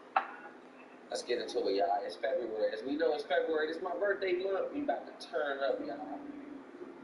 I feel like for 100K subscribers, We gotta pick up Jason. I was thinking about what to do, pass out $10,000. I feel like, nah, I want to feed 1,000 people. I'm gonna see, can I feed 1,000 people? I don't know what to start this week. I'm gonna start recording another game. I want to see, can I feed 1,000 people? That's my task and my goal this month. Can I feed 1,000 people? Let's get into it. Y'all know Kevin Gates is a the whole world. So yeah, experience in the DMV. I remember that time. So probably like a couple years ago, a little bit before the pandemic, Kevin Gates had ended up coming to the DMV. I seen him, he was outside. He was like sitting in the house. I seen him. This was whole city with Kevin Gates. He was going from hood to hood, but he was with like rapper, Fat Trail. The VA rapper, the Muslim from VA, and I'm Northeast. There's this other guy, some other VA guy, Big Lathan, Big something. I don't know his name, Big something, Big Lathan. Let's call him Big Lathan. So that's how the big one. That's the guy with the money in. So he was bringing Gates through him and Lord VA.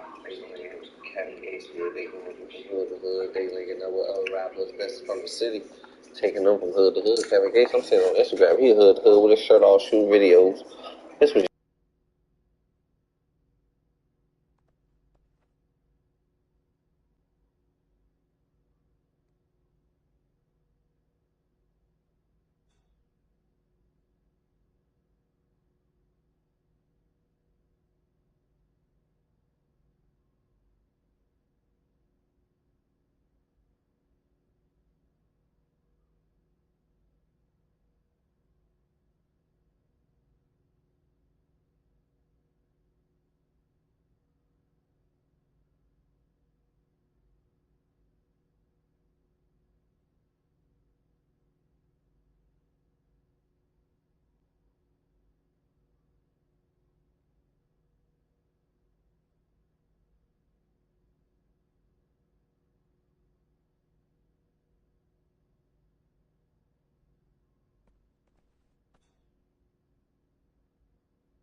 I think people thought the name, he wasn't lined up, but he wasn't. I'm listening to these dumbass niggas arguing on Kevin Gates. They trash too, y'all. He said, what? Man, Chris. And niggas from 64%. He was just traveling. He was doing what? He was traveling. Pretty close to what? That man wasn't in cooking. Kevin Gates carried down the job. He broke his career. He had nowhere to go. So we went to DC. You know, $1,000 for a video. Some other stuff. I just get that name for the moment. Hip hop.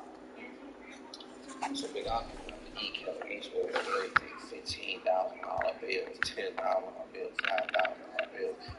Like he Kevin Gates, he was getting like he was touching, but he living his pockets, he dog. Kevin Gates was living in DC, hanging in the traps around Congress Park. He was running around Virginia. He's just down bad. He had none. I think since the time of this girl was leaving him, they were saying other people doing this weird shit. So this is what I mean. Kevin Gates broke 2000. I thought Kevin Gates was rich as hell. Every time he got rappers ain't who they say it is. You might have got it. Travel with Chris Bowl. He was doing what? I said, yeah, he said he was going to travel. Chris Bowl doing what? Man, that man was in there cooking. They gave, all right, I'll tell y'all the story. Kevin Gates came down to y'all. He was broke his career. He had $0 or money. He had nowhere to go. So we went to DC. $100,000 for a video of the verse. Put some money in his pocket. Big Latham guy, who was in Latham directly. That's his name. But we just give him that name for the moment he got Big Op. So Big Op came out to eat. Kevin Gates for everything. $15,000 bills, $10,000 bills, $5,000 bills. Every night, he like, he know Kevin Gates. He was like, he did shit like that. But he know his policy dog. I live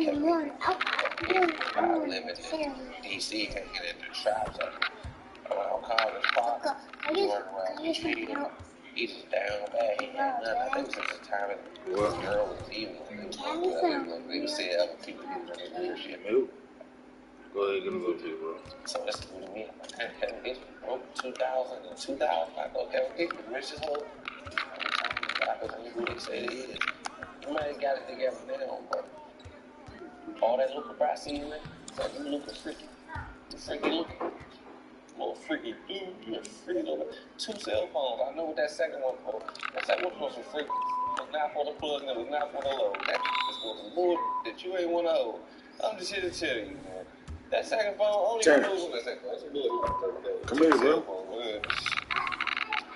Only got one. I don't really say that. So yeah, he dropped his little songs. He said what he say, but just when I realized rap and Kevin Gates is officially weird, like Lil Gates was like, cup. Give me that cup of some shit.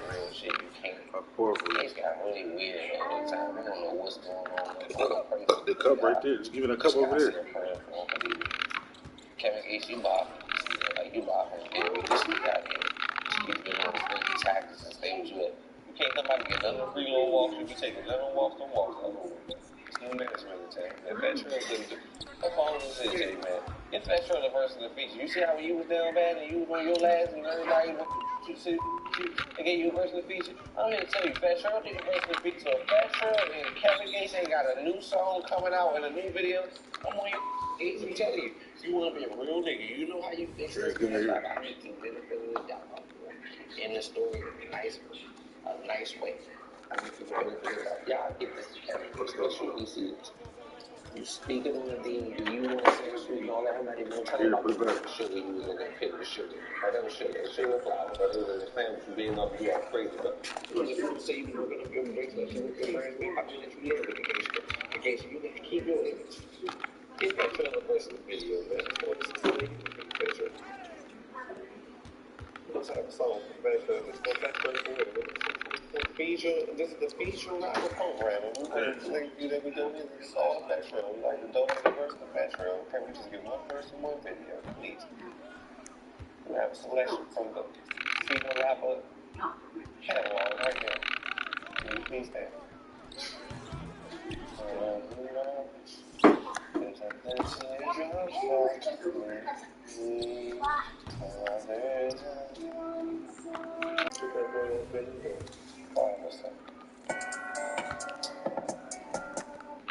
I need some money. Yo, Darius, can I borrow a couple dollars? Don't we all do? How much you talking about, though? At least like 500. I got a lot of stuff due next week.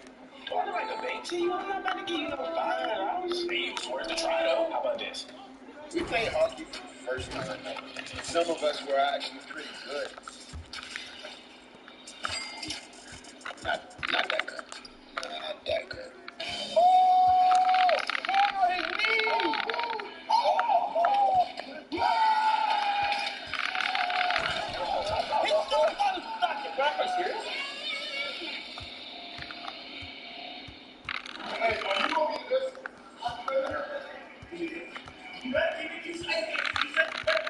That's like me saying cheese, because you're from New York. These two things don't always have to cheese. The worst? Davis. He ain't got no aggression. You know what I'm saying? Like, I can beat motherfuckers' ass in here, right? I can beat their ass. I can fight them. You have to do that? Yes. See, like, Davis, like, on the fight. The worst one, I think, out of everybody that's in here right now, Duke. niggas ass and shit. He got no aggression, bro. Like, he don't want to fight niggas. Like, you can be niggas ass on that shit, right? Yeah, he don't want to fight niggas, bro. Like, he's not gonna want to fight back type shit. So I got fucking cheating up to play some football and they got all these goddamn pads. This shit gotta be more brutal than football because football players got their teeth. I'm supposed to get techniques from us. It's also like, nigga, it's a nice. Like, nigga, I heard my team in the football field, bro. That's turf, nigga. It's mad fucking traction, bro. Except we not slippery at all. It's slick. The whole floor is ice, bro. Nah, this nigga just mad at my dick, bro. Why you niggas just wait? Nah, that's true. I need you guys to not point that out on the You ever actually in the workplace? You ever actually in the workplace? Why is it barely any niggas and they chill, bro? Think about that. See, it's we don't belong there. It's not even our color, bro.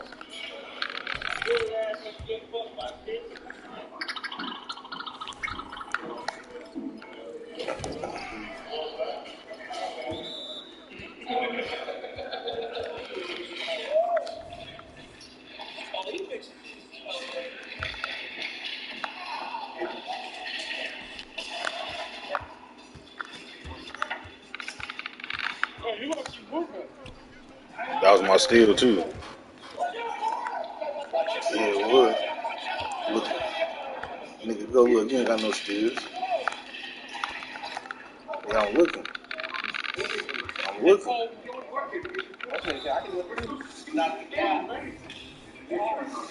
Me and the bot, the only one with steals, brother.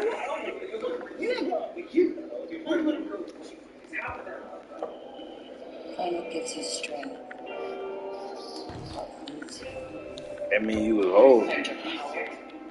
Find yourself.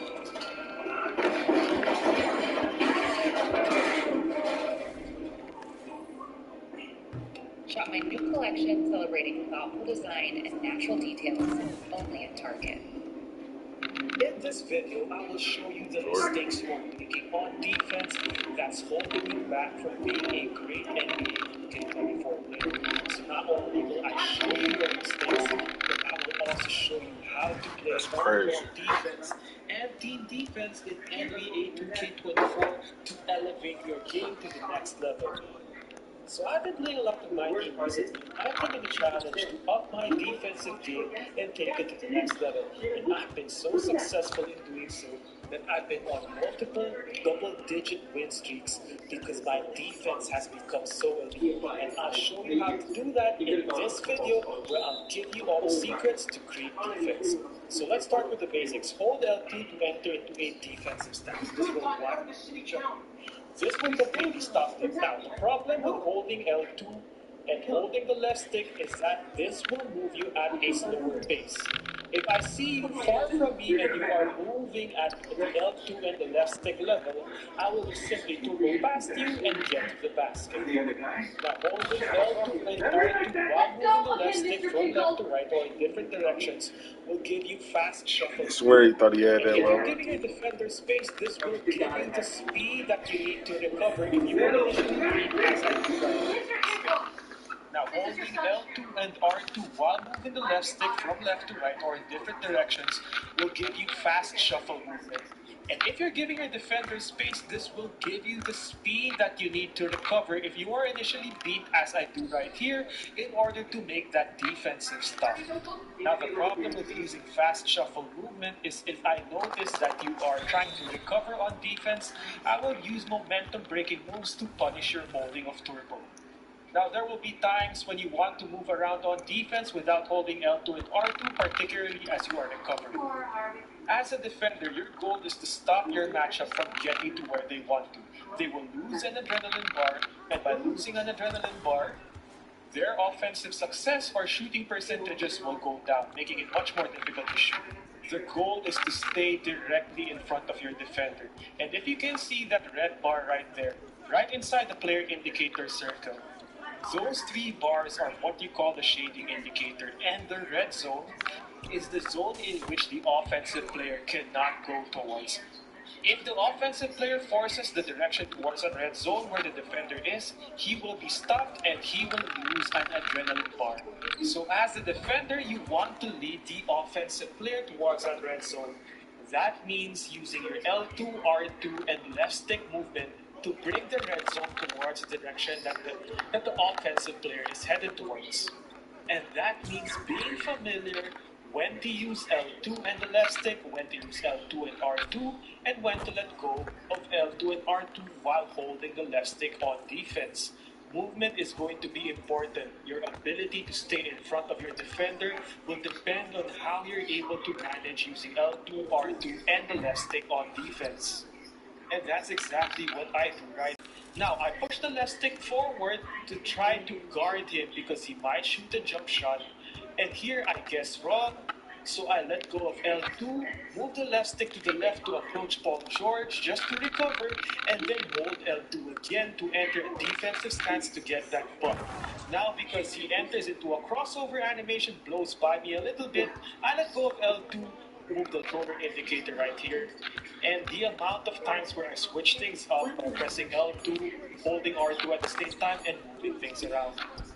Alright, next, holding the right stick up will initiate hands-up defense, which is good for contesting shots, but also if you are between the offensive player and an intended target for passing, holding the right stick up can be your savior in creating an interception. It can also be your worst enemy. Take a look at this guy right here. He's like 50 feet away from me, but he's already holding the right stick up. And what this does is it will slow you down when you are moving laterally. Take a look at what I do here. Knowing that he's holding the right stick up, I attack him with a quick turbo move, forcing him to hold turbo, and because he's using turbo really hard, I punish that momentum by initiating different sets of moves. Just take a look at this Wemby right here again, holding the right stick up, slowing down your lateral movement. And if I see you holding the right stick up in the perimeter, all I have to do is turbo past you, and then you are already beat. In this section, I'll talk about the importance of defensive communication settings, screen navigation, and shading the offensive player towards help. So first, go to coach settings, and then go to team communication, which you will see right here, right below defensive play calling.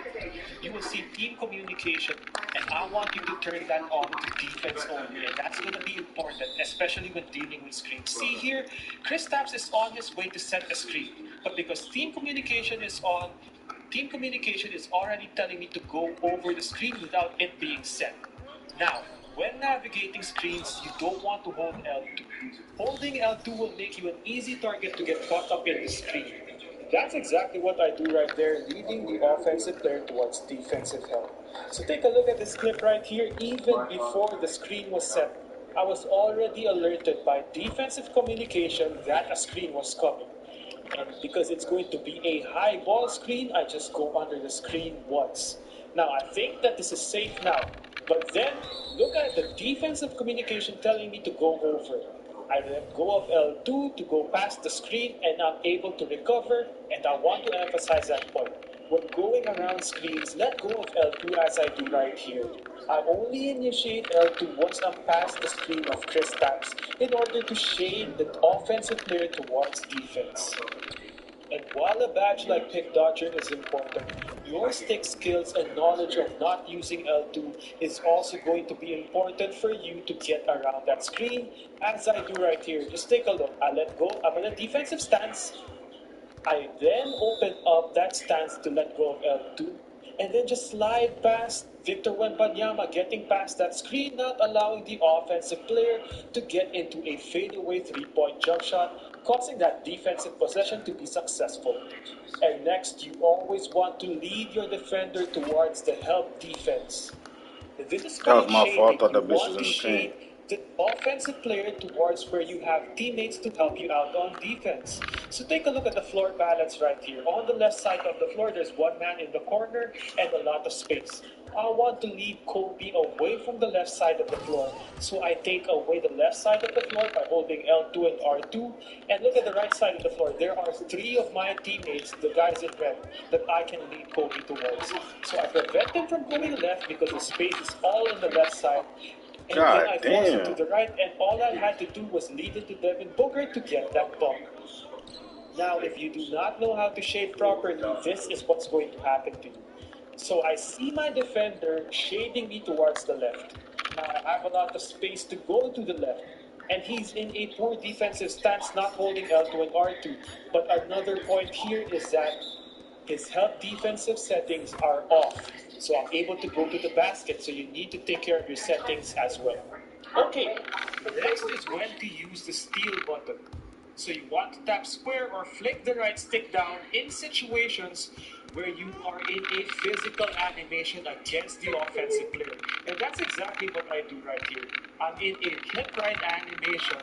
Okay, and now because I'm counting out Paul George, that's the perfect time to press square. In this situation, My finger slipped, initiate a right stick crossover. Now I'm looking for him to initiate that crossover, and then I tap square. Although I didn't get the steal, we got the deflection. Another situation where you can get easy steals is just by being positionally disciplined, staying in front of your defender and waiting for them to make a mistake with their animations, like that moving crossover.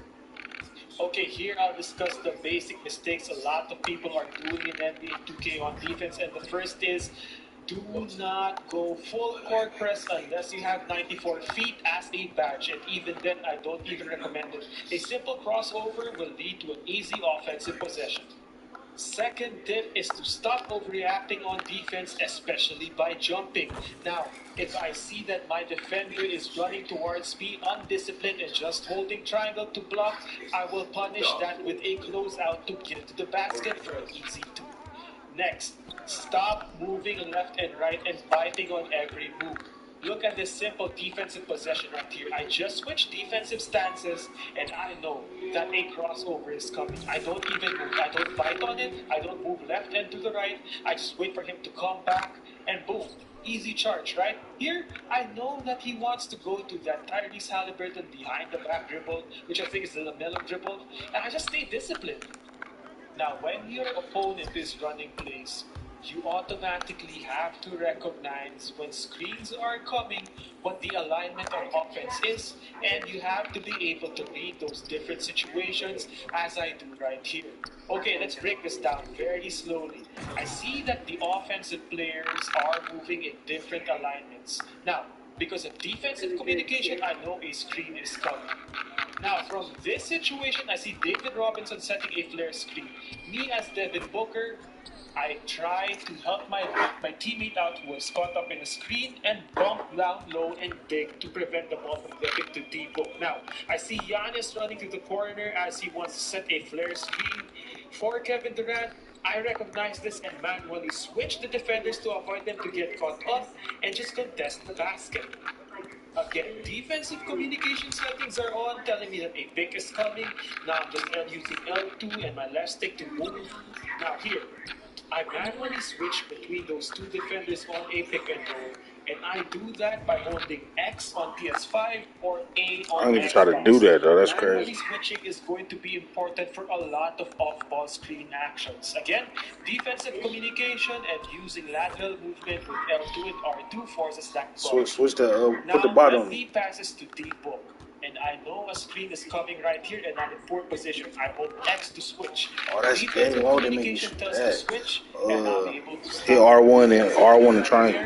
and then I manually switch. I mean R1 and to L2. defensive R1 player. L2, my I bad. know a backup is coming. I dig down a little bit just to interrupt that offensive possession. Yeah. Forcing Yeah, the you do. offensive player to just scramble, and I just contest at the right time. That's great team defense and good stick skills on defense. So to show you the value of knowing how to manually switch on defense, just take a look at how many times I switch on-ball and off-ball screens in this one possession to contest that jumper quite easily. Okay, so I know this first screen is coming, and it's at an angle that's very difficult to go over or under. So what do I do here? I hold X to switch. Kobe then recognizes that switch and I'm able to manually switch off. I know another screen is coming. I hold X again to force Giannis to switch, and then I just contest manually. The amount of times people run plays in NBA 2K24 means you're going to have to learn to recognize these plays and switch manually. And the last tip I'll give you is to force your offensive matchup to go into areas where they're uncomfortable. This guy just wants to get into leading threes, so what do?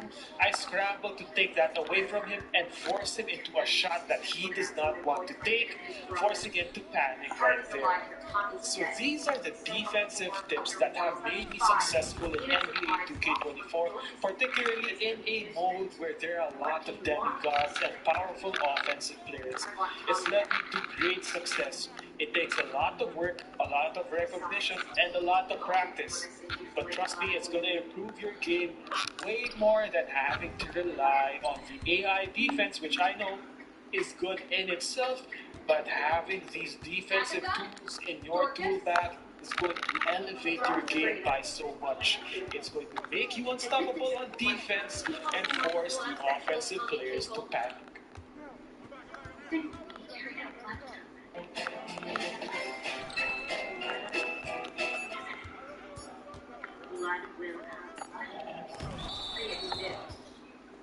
Is that what you would love? Anything to be thinking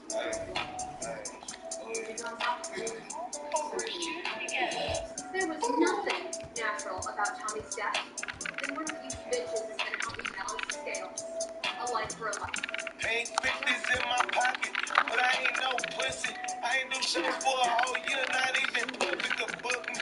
I was smoking on Biscotti when y'all just heard a cookie. The first time my bitch made 50, my whole face got crooked. You spent 40 on the chain, and some little nigga took it. Selling peas about your house and your whole spot got shookin'. He tryna be straight up with these hoes, like these hoes ain't crooked. Had a bitch with a lolly pussy, she still couldn't hook me. Let a bitch read up on my moves, but she still couldn't book me.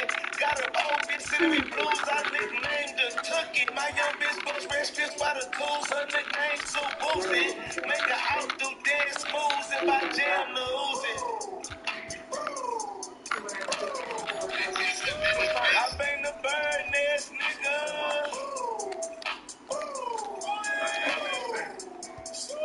I'm from the bird nest, nigga.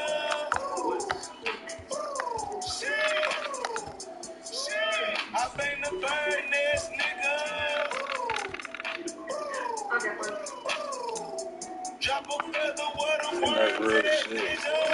Hold on, big fella, it's the big fella. Had a rock made back, nigga, big yellow. Two fold on a fold, I'm a bitch seller. Pocket swole like a hoe, big swallow. Put it talking to a hoe, you a bitch teller. I ain't never treat a bitch like a Cinderella. Made back on plans as a Cinderella. TSL boss, nigga, I'm a good fella. And I'm riding in the Maybach with heavy metal. 15 in the club, that's a kissy other. And your bitch tried to pay me and it never mattered. Another bitch wanna fuck me, but I never let her. A lot of ink on my body, I'm off the ladder. I just caught a new body with a whole Beretta. Nigga try to play twin, I'm gonna get him. Drop a fucking know what happened to the lad.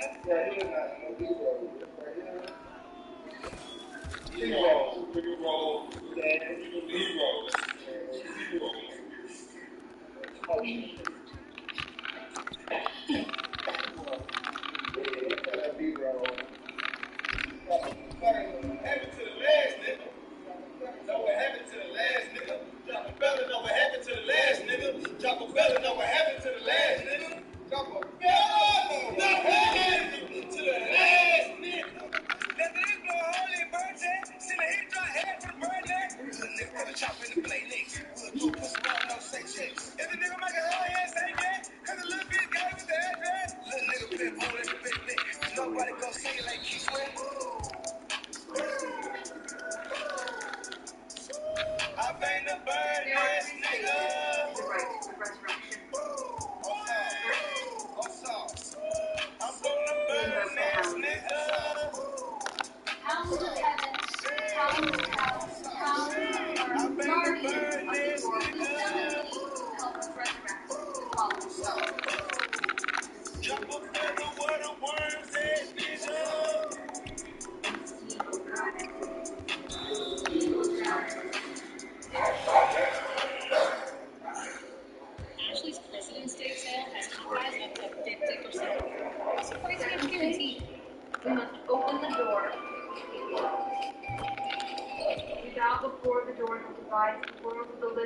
it's not like they turned it down 50% on low.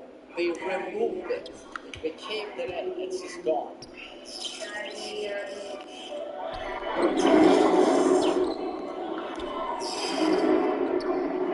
What's up, guys? Layman Sui here. Hoping you're all doing awesome as always, and welcome to the burial of martial law. Now, some of you will really, really like these changes, but to me personally, they kind of ruined law. Y'all sold the fuck out of that. That was a clip, bro. You just threw that bitch between my legs, dog. The visuals are amazing.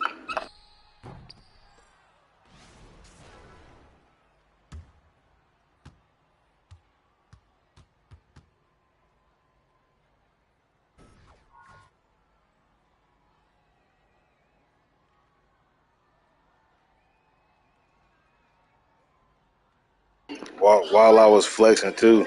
No, I ain't clipping. I was flexing it. I took flex move. And I was flexing, then he just threw it between my legs, nigga. That shit was cold.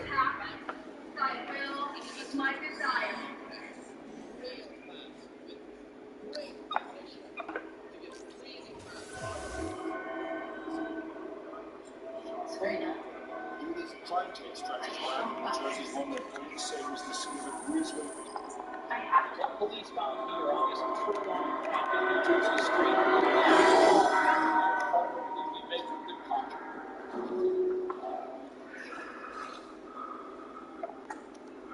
This week's episode has been brought to you by Endel, an environment-based app that takes everything you know about sound and combines it with cutting-edge technology. If you're anything like me, you might find yourself suffering from stress or anxiety, having trouble sleeping, or having trouble finding mental clarity in order to be creative or productive. This is where Endel comes in. Endel's real-time, personalized soundscapes are designed with you in mind and help you relax, focus, and get a good night's sleep. Endel is informed by science, created with science, and backed by science. Endel has partnered with various artists to create soundscapes, my favorite being AI Lullaby by Grimes, specifically engineered to help you get to sleep. Ready to try Endel for yourself? The first 100 people to download Endel via the link in the description get a free week of audio experiences. Click the link down below to get started. Thanks, and back to the episode. On the evening of Tuesday, August 21st, 2012, 33-year-old Siobhan Thomas and her boyfriend sat upon the steps of their row house located at 1415 Keynes Avenue in Camden, New Jersey. According to neighbor Melody Troutman, this was a familiar sight. It was a warm evening in Camden, with temperatures reaching a high of 81 degrees. It's not uncommon to see folks cooling themselves off on porches in the city. And this was the scene on the street lined with brick homes located in the city's Parkside neighborhood. But Melanie Troutman did notice something that was out of the ordinary. Her neighbor, Siobhan, appeared to be topless and was visibly upset. According to reports, with neighbor Tayari Corsi, who lives a few doors down, insisting that the 33-year-old mother was clothed. However, our story today is not about a woman bearing her chest on the porch. It's about what happened 2 hours later.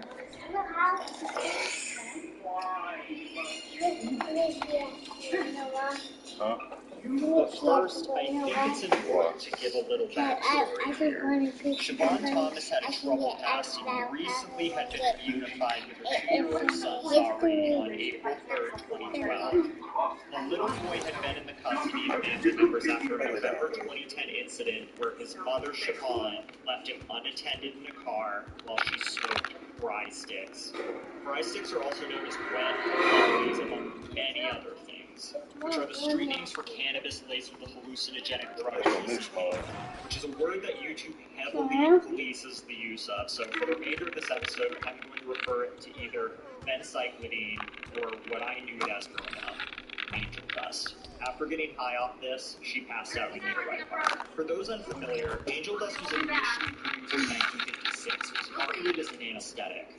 However, extreme physical and psychological side effects led to the drug being outlawed 9 years later in 1965. Use of animals finally banned in 1978. Nowadays, the legal production of angel dust is often done in proper conditions, not the lab environment environment like it was initially intended for. Because of this, the end product tends to be something far more toxic to the user. And furthermore, the person can easily be unaware of the actual dose they're taking. The effects of intoxication vary from person to person, especially by dosage. Physically, in low to mid doses, it can provide feelings of numbness, blurred speech, and a loss of balance in moderate doses. It should be noted that high doses can cause convulsions. In media, angel dust users are depicted as violent, raving maniacs. Oh, my nigga fucking lockdown. He have his 3 steals and he on my heels. Not impossible. However, what isn't up for debate is the unpredictability of psychological effects that one can experience. Various psychoses and hallucinations happen Hell no, it's travel. use, and angel dust may induce feelings of invulnerability and strain. A Japanese study concluded in August 2019 that back corner. Cyclidine administration induces several schizophrenia-like psychobehavioral abnormalities, end quote. Basically comparing the results of a chronic user of angel dust to a schizophrenic episode. Keep this in mind as we go further in the story. Siobhan was charged with endangering the life of her son with regards to the 2010 car incident, but the case was later dropped due to a problem with a witness. However, during this time, Yeah, she they all got high sought steals, bro. treatment for substance use and mental health disorders, and was ultimately prescribed the drug Prozac, an SSRI used to typically treat depression and other ailments. After just 9 months, state workers from DCF deemed Siobhan a fit mother, and Zari was returned to her care. However, only a month after regaining custody of her son, Siobhan flagged You about to fuck yourself up, I'm gonna break past him. Gone. Again, Zari was removed from his mother's care and placed back with a relative. But once more, Zari stayed with this relative for 9 months, before ultimately being returned to Siobhan's care. This brings us back to the balmy evening in Camden, just 4 months after Zari was returned to his mother's care. 911 dispatchers received a disturbing call from the troubled 33-year-old, one they would not soon forget. Yeah, somebody just said my baby. Please get here. They just did what? Said my baby. Yes, it's my boyfriend. My first boyfriend. What's your address? 1415 James. You know what? Does he need name of that thing? You know what? That's Clark.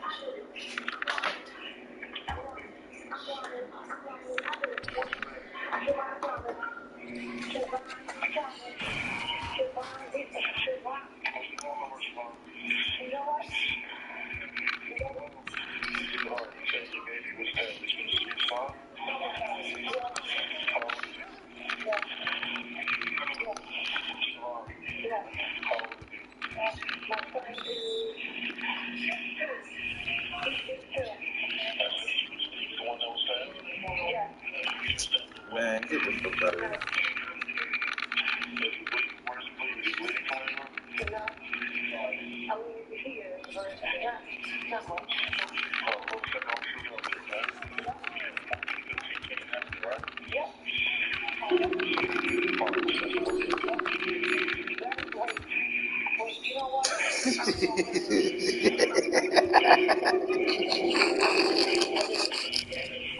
You should have gave it right back, dog. That nigga set you the fuck up.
Hello, my name is Daniel, and I'm going to show you how I did it. So, my client was talking to me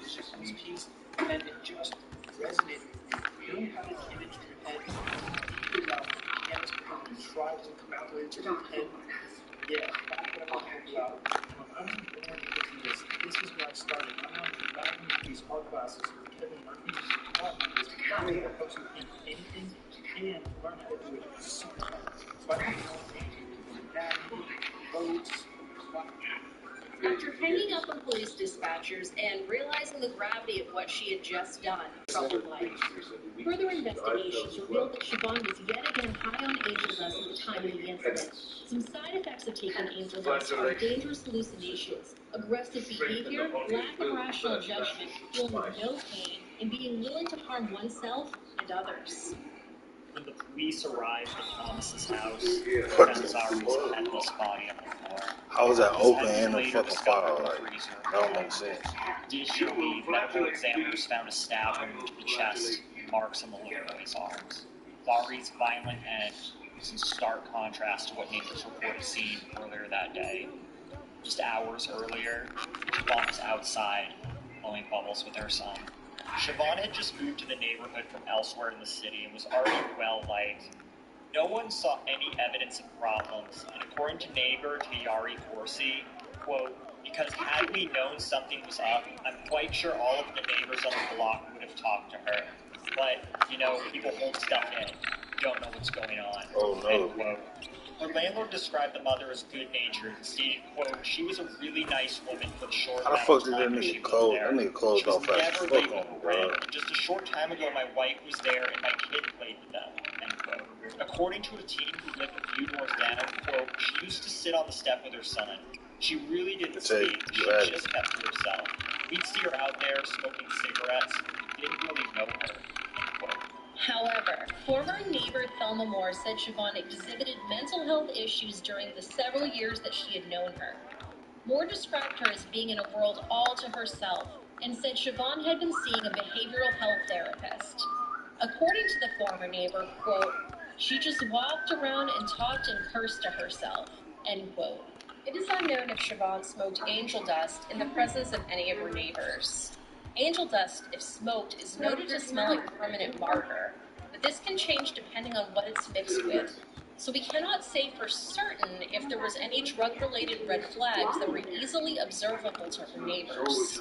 Counseling services were offered at the nearby Bethel Deliverance Church on Caves Avenue with clergy, the mayor's staff, and city police on hand to help.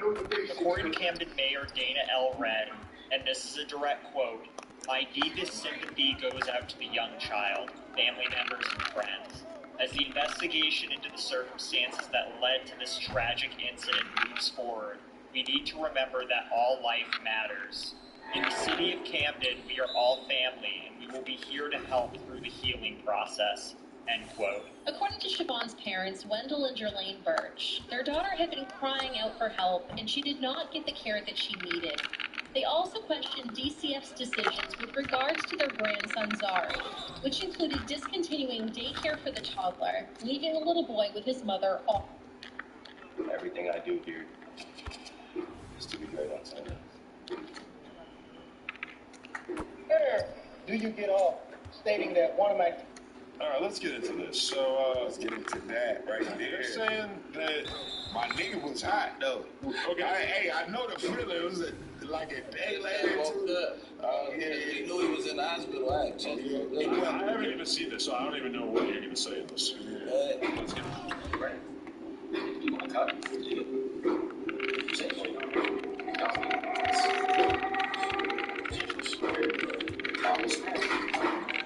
What they doing? You can do TTS on Facebook.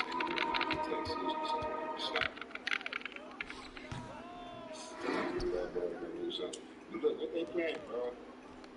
It ain't nothing but boss.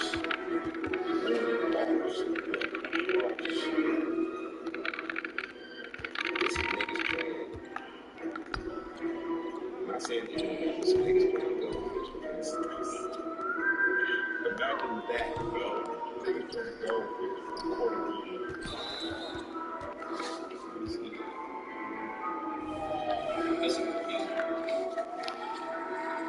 But you can respect.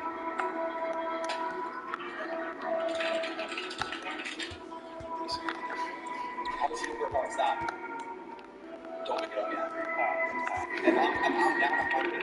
$10,000, and I cap out at 200. We do $10,000. Damn. Nigga, Jason, go up for the hoop, nigga. You keep running to the corner. It's me and you, nigga. By the time I pass you the ball, they catching up to you. Yes.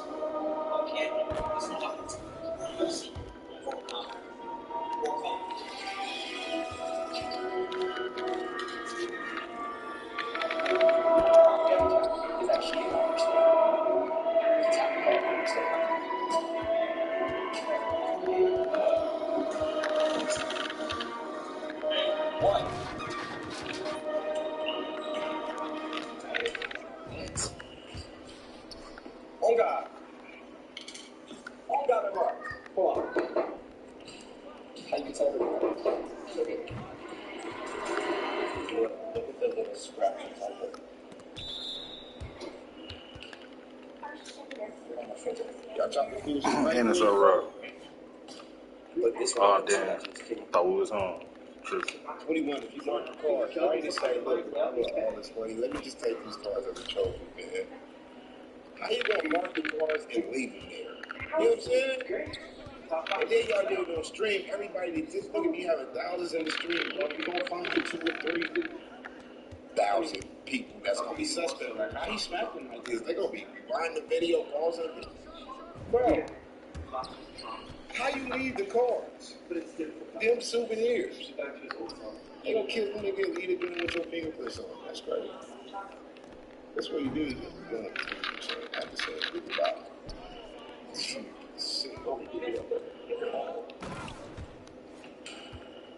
Now they're scratched, bro. Yeah.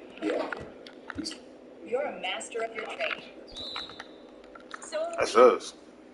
file your small business taxes with the pros at Block Advisors by H&R Block, and you can save up to 30% compared to the cost of a typical project. Make an appointment today. You want to get science that matters. These are quite not scratch. Look, I'll show you. You get out of the with it? Damn. Right there is a little scratch. They're marked. These are marked. Look. It's a scratch. This one is out of box. A scratch. Yes, sir. You can make that same thing right now.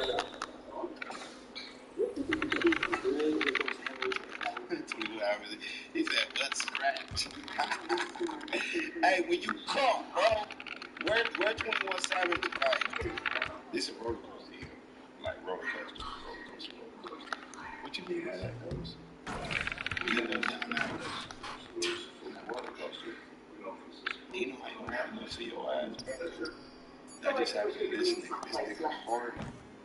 He gave all the emotions. You can't let it. Damn, Savage. He's still as we all do. Some viewers may find the following video disturbing. Your discretion is advised. In the middle of multi-million-dollar condos in Chicago's North Side, there's a war raging that has claimed nearly 20 lives in the last 10 years. This destructive feud has claimed lives in crazy ways, like one particular murder in 2018. But more on that later in the video. Many people might not know this, but Polo G reps a gang called 1300. Their beef with OTE is one of the oldest in the city. So old, in fact, the current active members don't even know how it began, which is wild. The two gangs occupy two infamous projects, which because of gentrification are surrounded by some of the most expensive property in Chicago. Oh my God, bro. Cabrini Greens is home to OTE, while 1300 reside in the Marshall Field Gardens. Cabrini Greens is one of the oldest and most dangerous hoods in Chicago. The original high-rise red brick buildings were built all the way back in the 50s. Polo G in Finer Things references how long the two gangs have been at war by saying they've basically been into it since those apartments were built.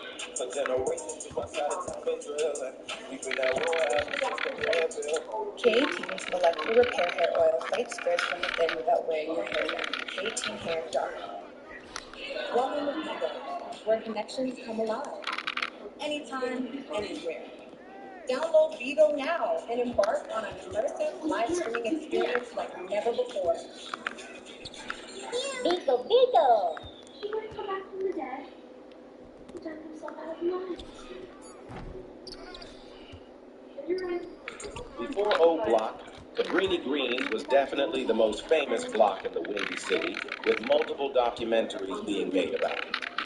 Residents in the 90s described snipers placed on rooftops and shootings were a daily occurrence. Most of the original buildings were knocked down in the early 2000s to try to lower the violence there. But what remains is still a breeding ground for gangster disciples that rep the set, OTE, or only the end. 1300's territory, and where Polo grew up, is Marshall Field Gardens, another project that is only 5 minutes away from Cabrini Greens. For this video, I'll only be looking at murders that took place in the last 10 years.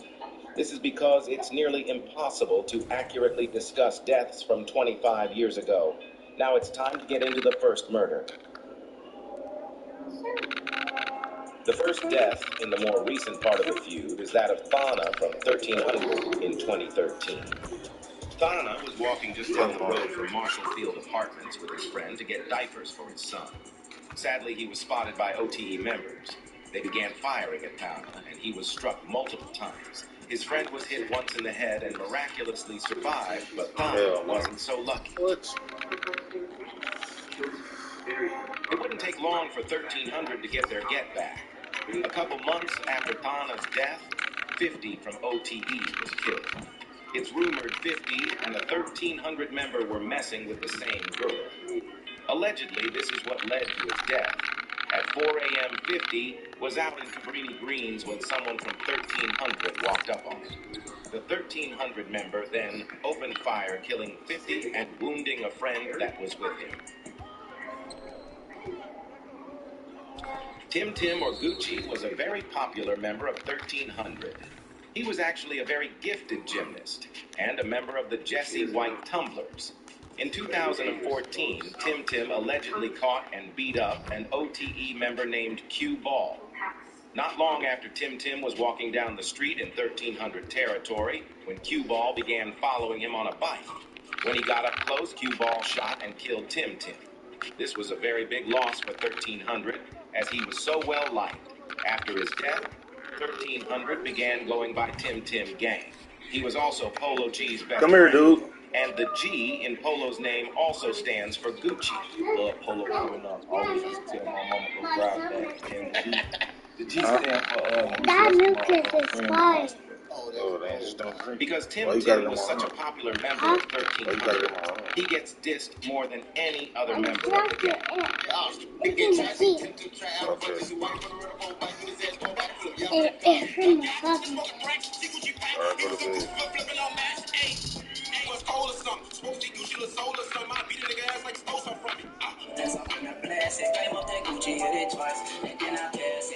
You're enjoying the video so far, make sure you subscribe so you don't miss my next videos. I'm going crazy in 2024, trying to make as many videos as possible. So if you're watching and you're not subscribed, sub right now. It's free and you can always unsubscribe whenever you want. Killer was a big member of 1300. At 3:15 a.m., Killer was driving on the 400 block of West Evergreen Avenue. Suddenly, he began to get shot at by OTE affiliates in a nearby car. Killer was hit multiple times and crashed his car. He was sadly pronounced dead in Northwestern Memorial Hospital. 3 OTE affiliates ended up getting charged with the murder. 1300 began calling themselves Killer Mob after his death.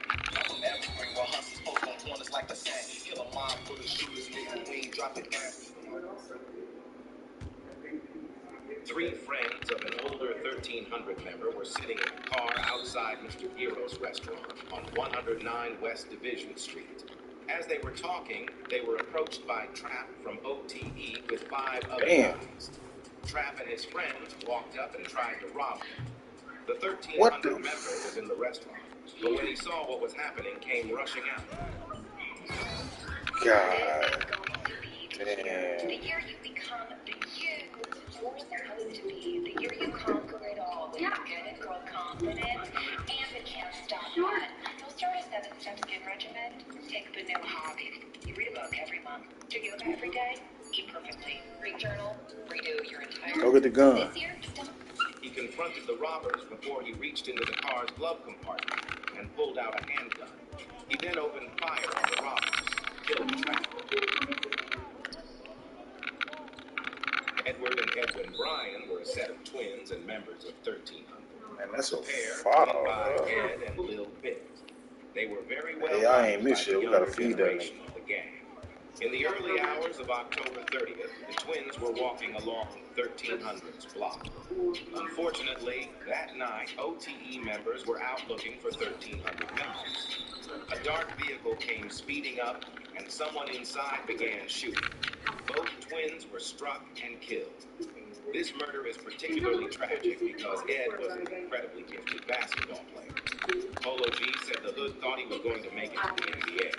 Polo G also often references the twins in songs. And we're gonna make it on that carpet, he died in the field.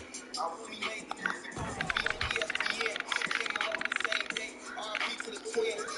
Know how my brothers was coming. All like I'm heading on shooting like Brooklyn. Numbers go boom like dirt when I'm stunning. Ed, an OTE member, was driving in Chicago when he got spotted by some 1,300 members. The 1,300 guys began following him in their car. Ed pulled to a stop at red lights, and 1,300 members in a sedan pulled in behind him. One of the guys in the sedan hopped out, walked up to Ed's SUV, and shot him in the head through the window. Yeah, but he was shooting back, he checked from off a leg shot. But I know I always seen the traffic caught a headshot. Now, the murder of O-Dog from OTE is the insane murder I was referencing at the start of the video. There are very few details on this case, but in 2018, O-Dog left his house at 10 p.m. Not long after the 18-year-old got kidnapped and killed by 1,300 members. His body was never found. Just before 6 a.m. near the Shell station on the 1600 block of North Sedgwick, Tay & Co., two 1,300 members were driving in a red Buick. OTE members spotted them and drove up beside them in an SUV. While the two cars were driving, an OTE member opened fire on the Buick. Both Tay & Co. were shot before their car crashed. The two men were sadly pronounced dead. Lil Puda was a 15-year-old 1,300 member. Puda, along with a 16-year-old friend, were walking through an alley off West Superior Street just after COVID restrictions hit, and sadly, Lil Puda died. 2021 was an extremely bloody year for the feud, mainly because of the murder of B-Money. B-Money was Polo G's best friend. He spent most of his time... Your dude can't shoot, you know, you can send the pain. But in August 2021, he came back to 1300's block to celebrate his own and Tim Tim's birthday with the guys. Damn, that was a two. Day, he was sitting on a porch on the 3500 block of West 5th Avenue. Unfortunately, OTE guys got the drop on him. They drove to his location, hopped out, and began shooting. B-Money immediately started shooting back. Oh my God, bro, I didn't think he was going to pull that bitch. This leg shot would end up killing B-Money just 2 days after his 20th birthday. Because B-Money was another very popular guy on the block, get back for him would be quick. Oh my God. After B-Money died, 1,300 were looking for revenge. Spaz, an affiliate of OTE, had been dissing B-Money crazy. Only hours after his death, he hit the studio and recorded a song dissing him. 4 days after B-Money's death, Spaz was driving when a car full of 1,300 members pulled up beside him. Some of the 1,300 guys then began shooting, killing Spaz. As you can imagine, I fucked up, man. I tried to pump fake, bro. That nigga ain't even budge, and I just went up.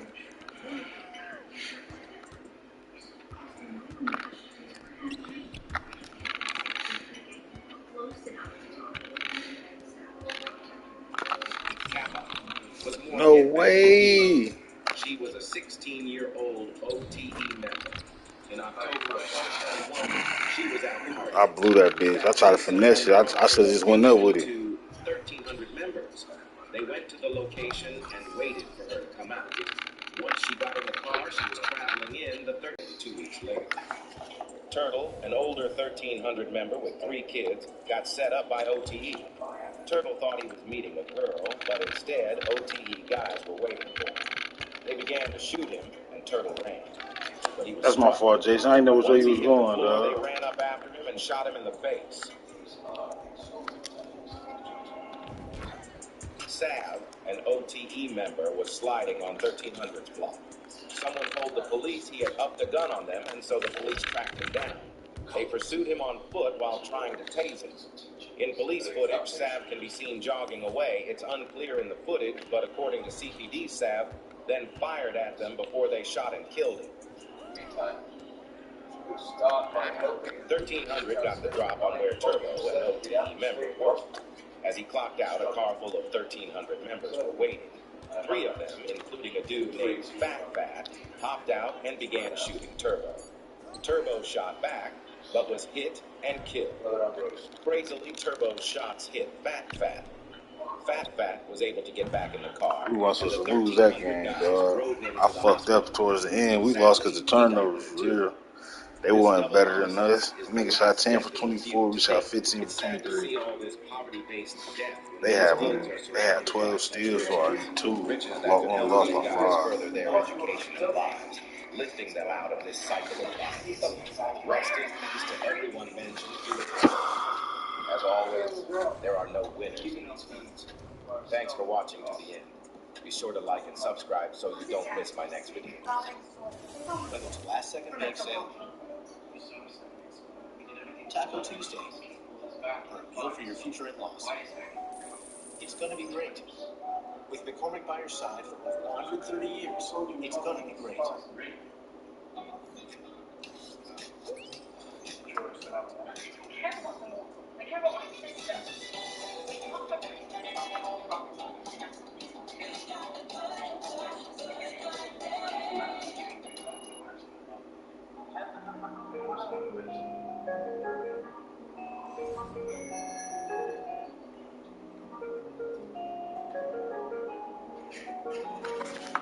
Jason, your mic on mute if you're talking, nigga.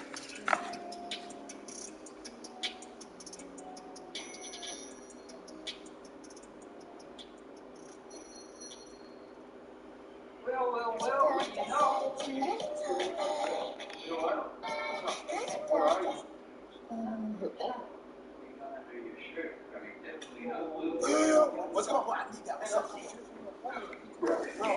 need it real quick. Just quick.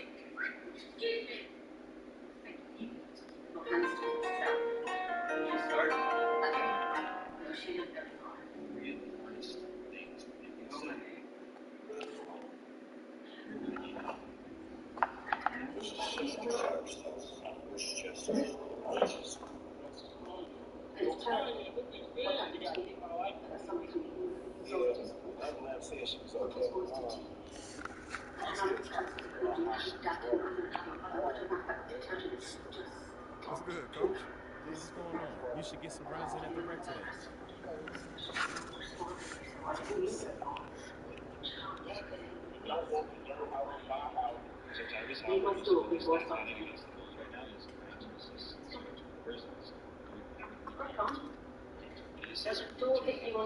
Game, check this out. So Turner comes and sets the screen, and then we're on 3 because they double him. He gives it right back to Halliburton because he knows Halliburton has the assist. But then he kicks it out, and Halliburton is saying that it's happy that a different guy shot it and passed it to. So now there's only a minute and a half left, and him and Turner are playing give and go like they're Jackie Moon and semi-pro. And he feeds him again, but he doesn't shoot. He pump fakes and gets fouled. You can see Halliburton puts his hands on the point.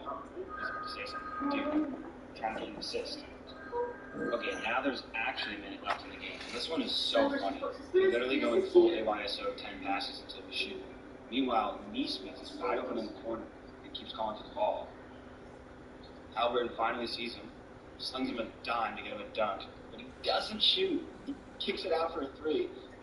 This guy scores. And they cut to Halliburton. He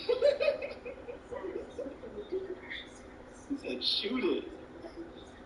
He's actually mad. He's up 15 and he's mad. So let's get another look at it. Shoot it. 40 seconds over the last possession. He's looking. Oh, he got it. With 35 seconds to spare. So Tyrese Halliburton is fully stat padding against the Bulls right now. He has 19 assists and 0 turnovers. He is doing everything he can to get 20 assists with only 2.5 minutes left in the game. Check this out. So Turner comes and sets the screen, and they don't give him a 4-on-3 because they double him. But he gives it right back to Halliburton because he knows Halliburton wants the assist. But then he kicks it out, and Halliburton has stand up and is happy that a different guy shot it than who he passed it to. So now there's only a minute and a half left, and him and Turner are playing give and go like they're Jackie Moon and semi-pro. And he feeds him again, but he doesn't shoot. He pump fakes and gets fouled. You can see Halliburton put his hands up like, bruh. He's about to say something. Dude, you're trying to get an assist. Okay, now there's actually a minute left in the game, and this one is so funny. They're literally going full AYSO 10 passes until they shoot. Meanwhile, Neesmith is wide open in the corner and keeps calling for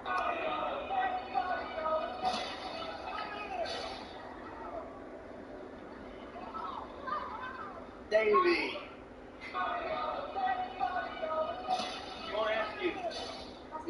Pickled red onions. I don't think enough people know that gaming mini PCs even exist. So the latest line by Ace Magic is the AMD, a mini PC built specifically for gaming. All the specs will be listed here on the screen. But you can also upgrade your mini PC if you like to. Now we're ready to push up some games. Overwatch 2 on medium settings gave me 80 to 85 FPS. Halo A, 60 FPS. And Harvey back on high gave me 60. I'm watching this pop game. Let's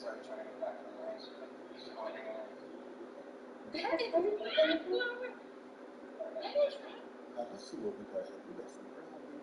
I told you, I would cut my brown beef.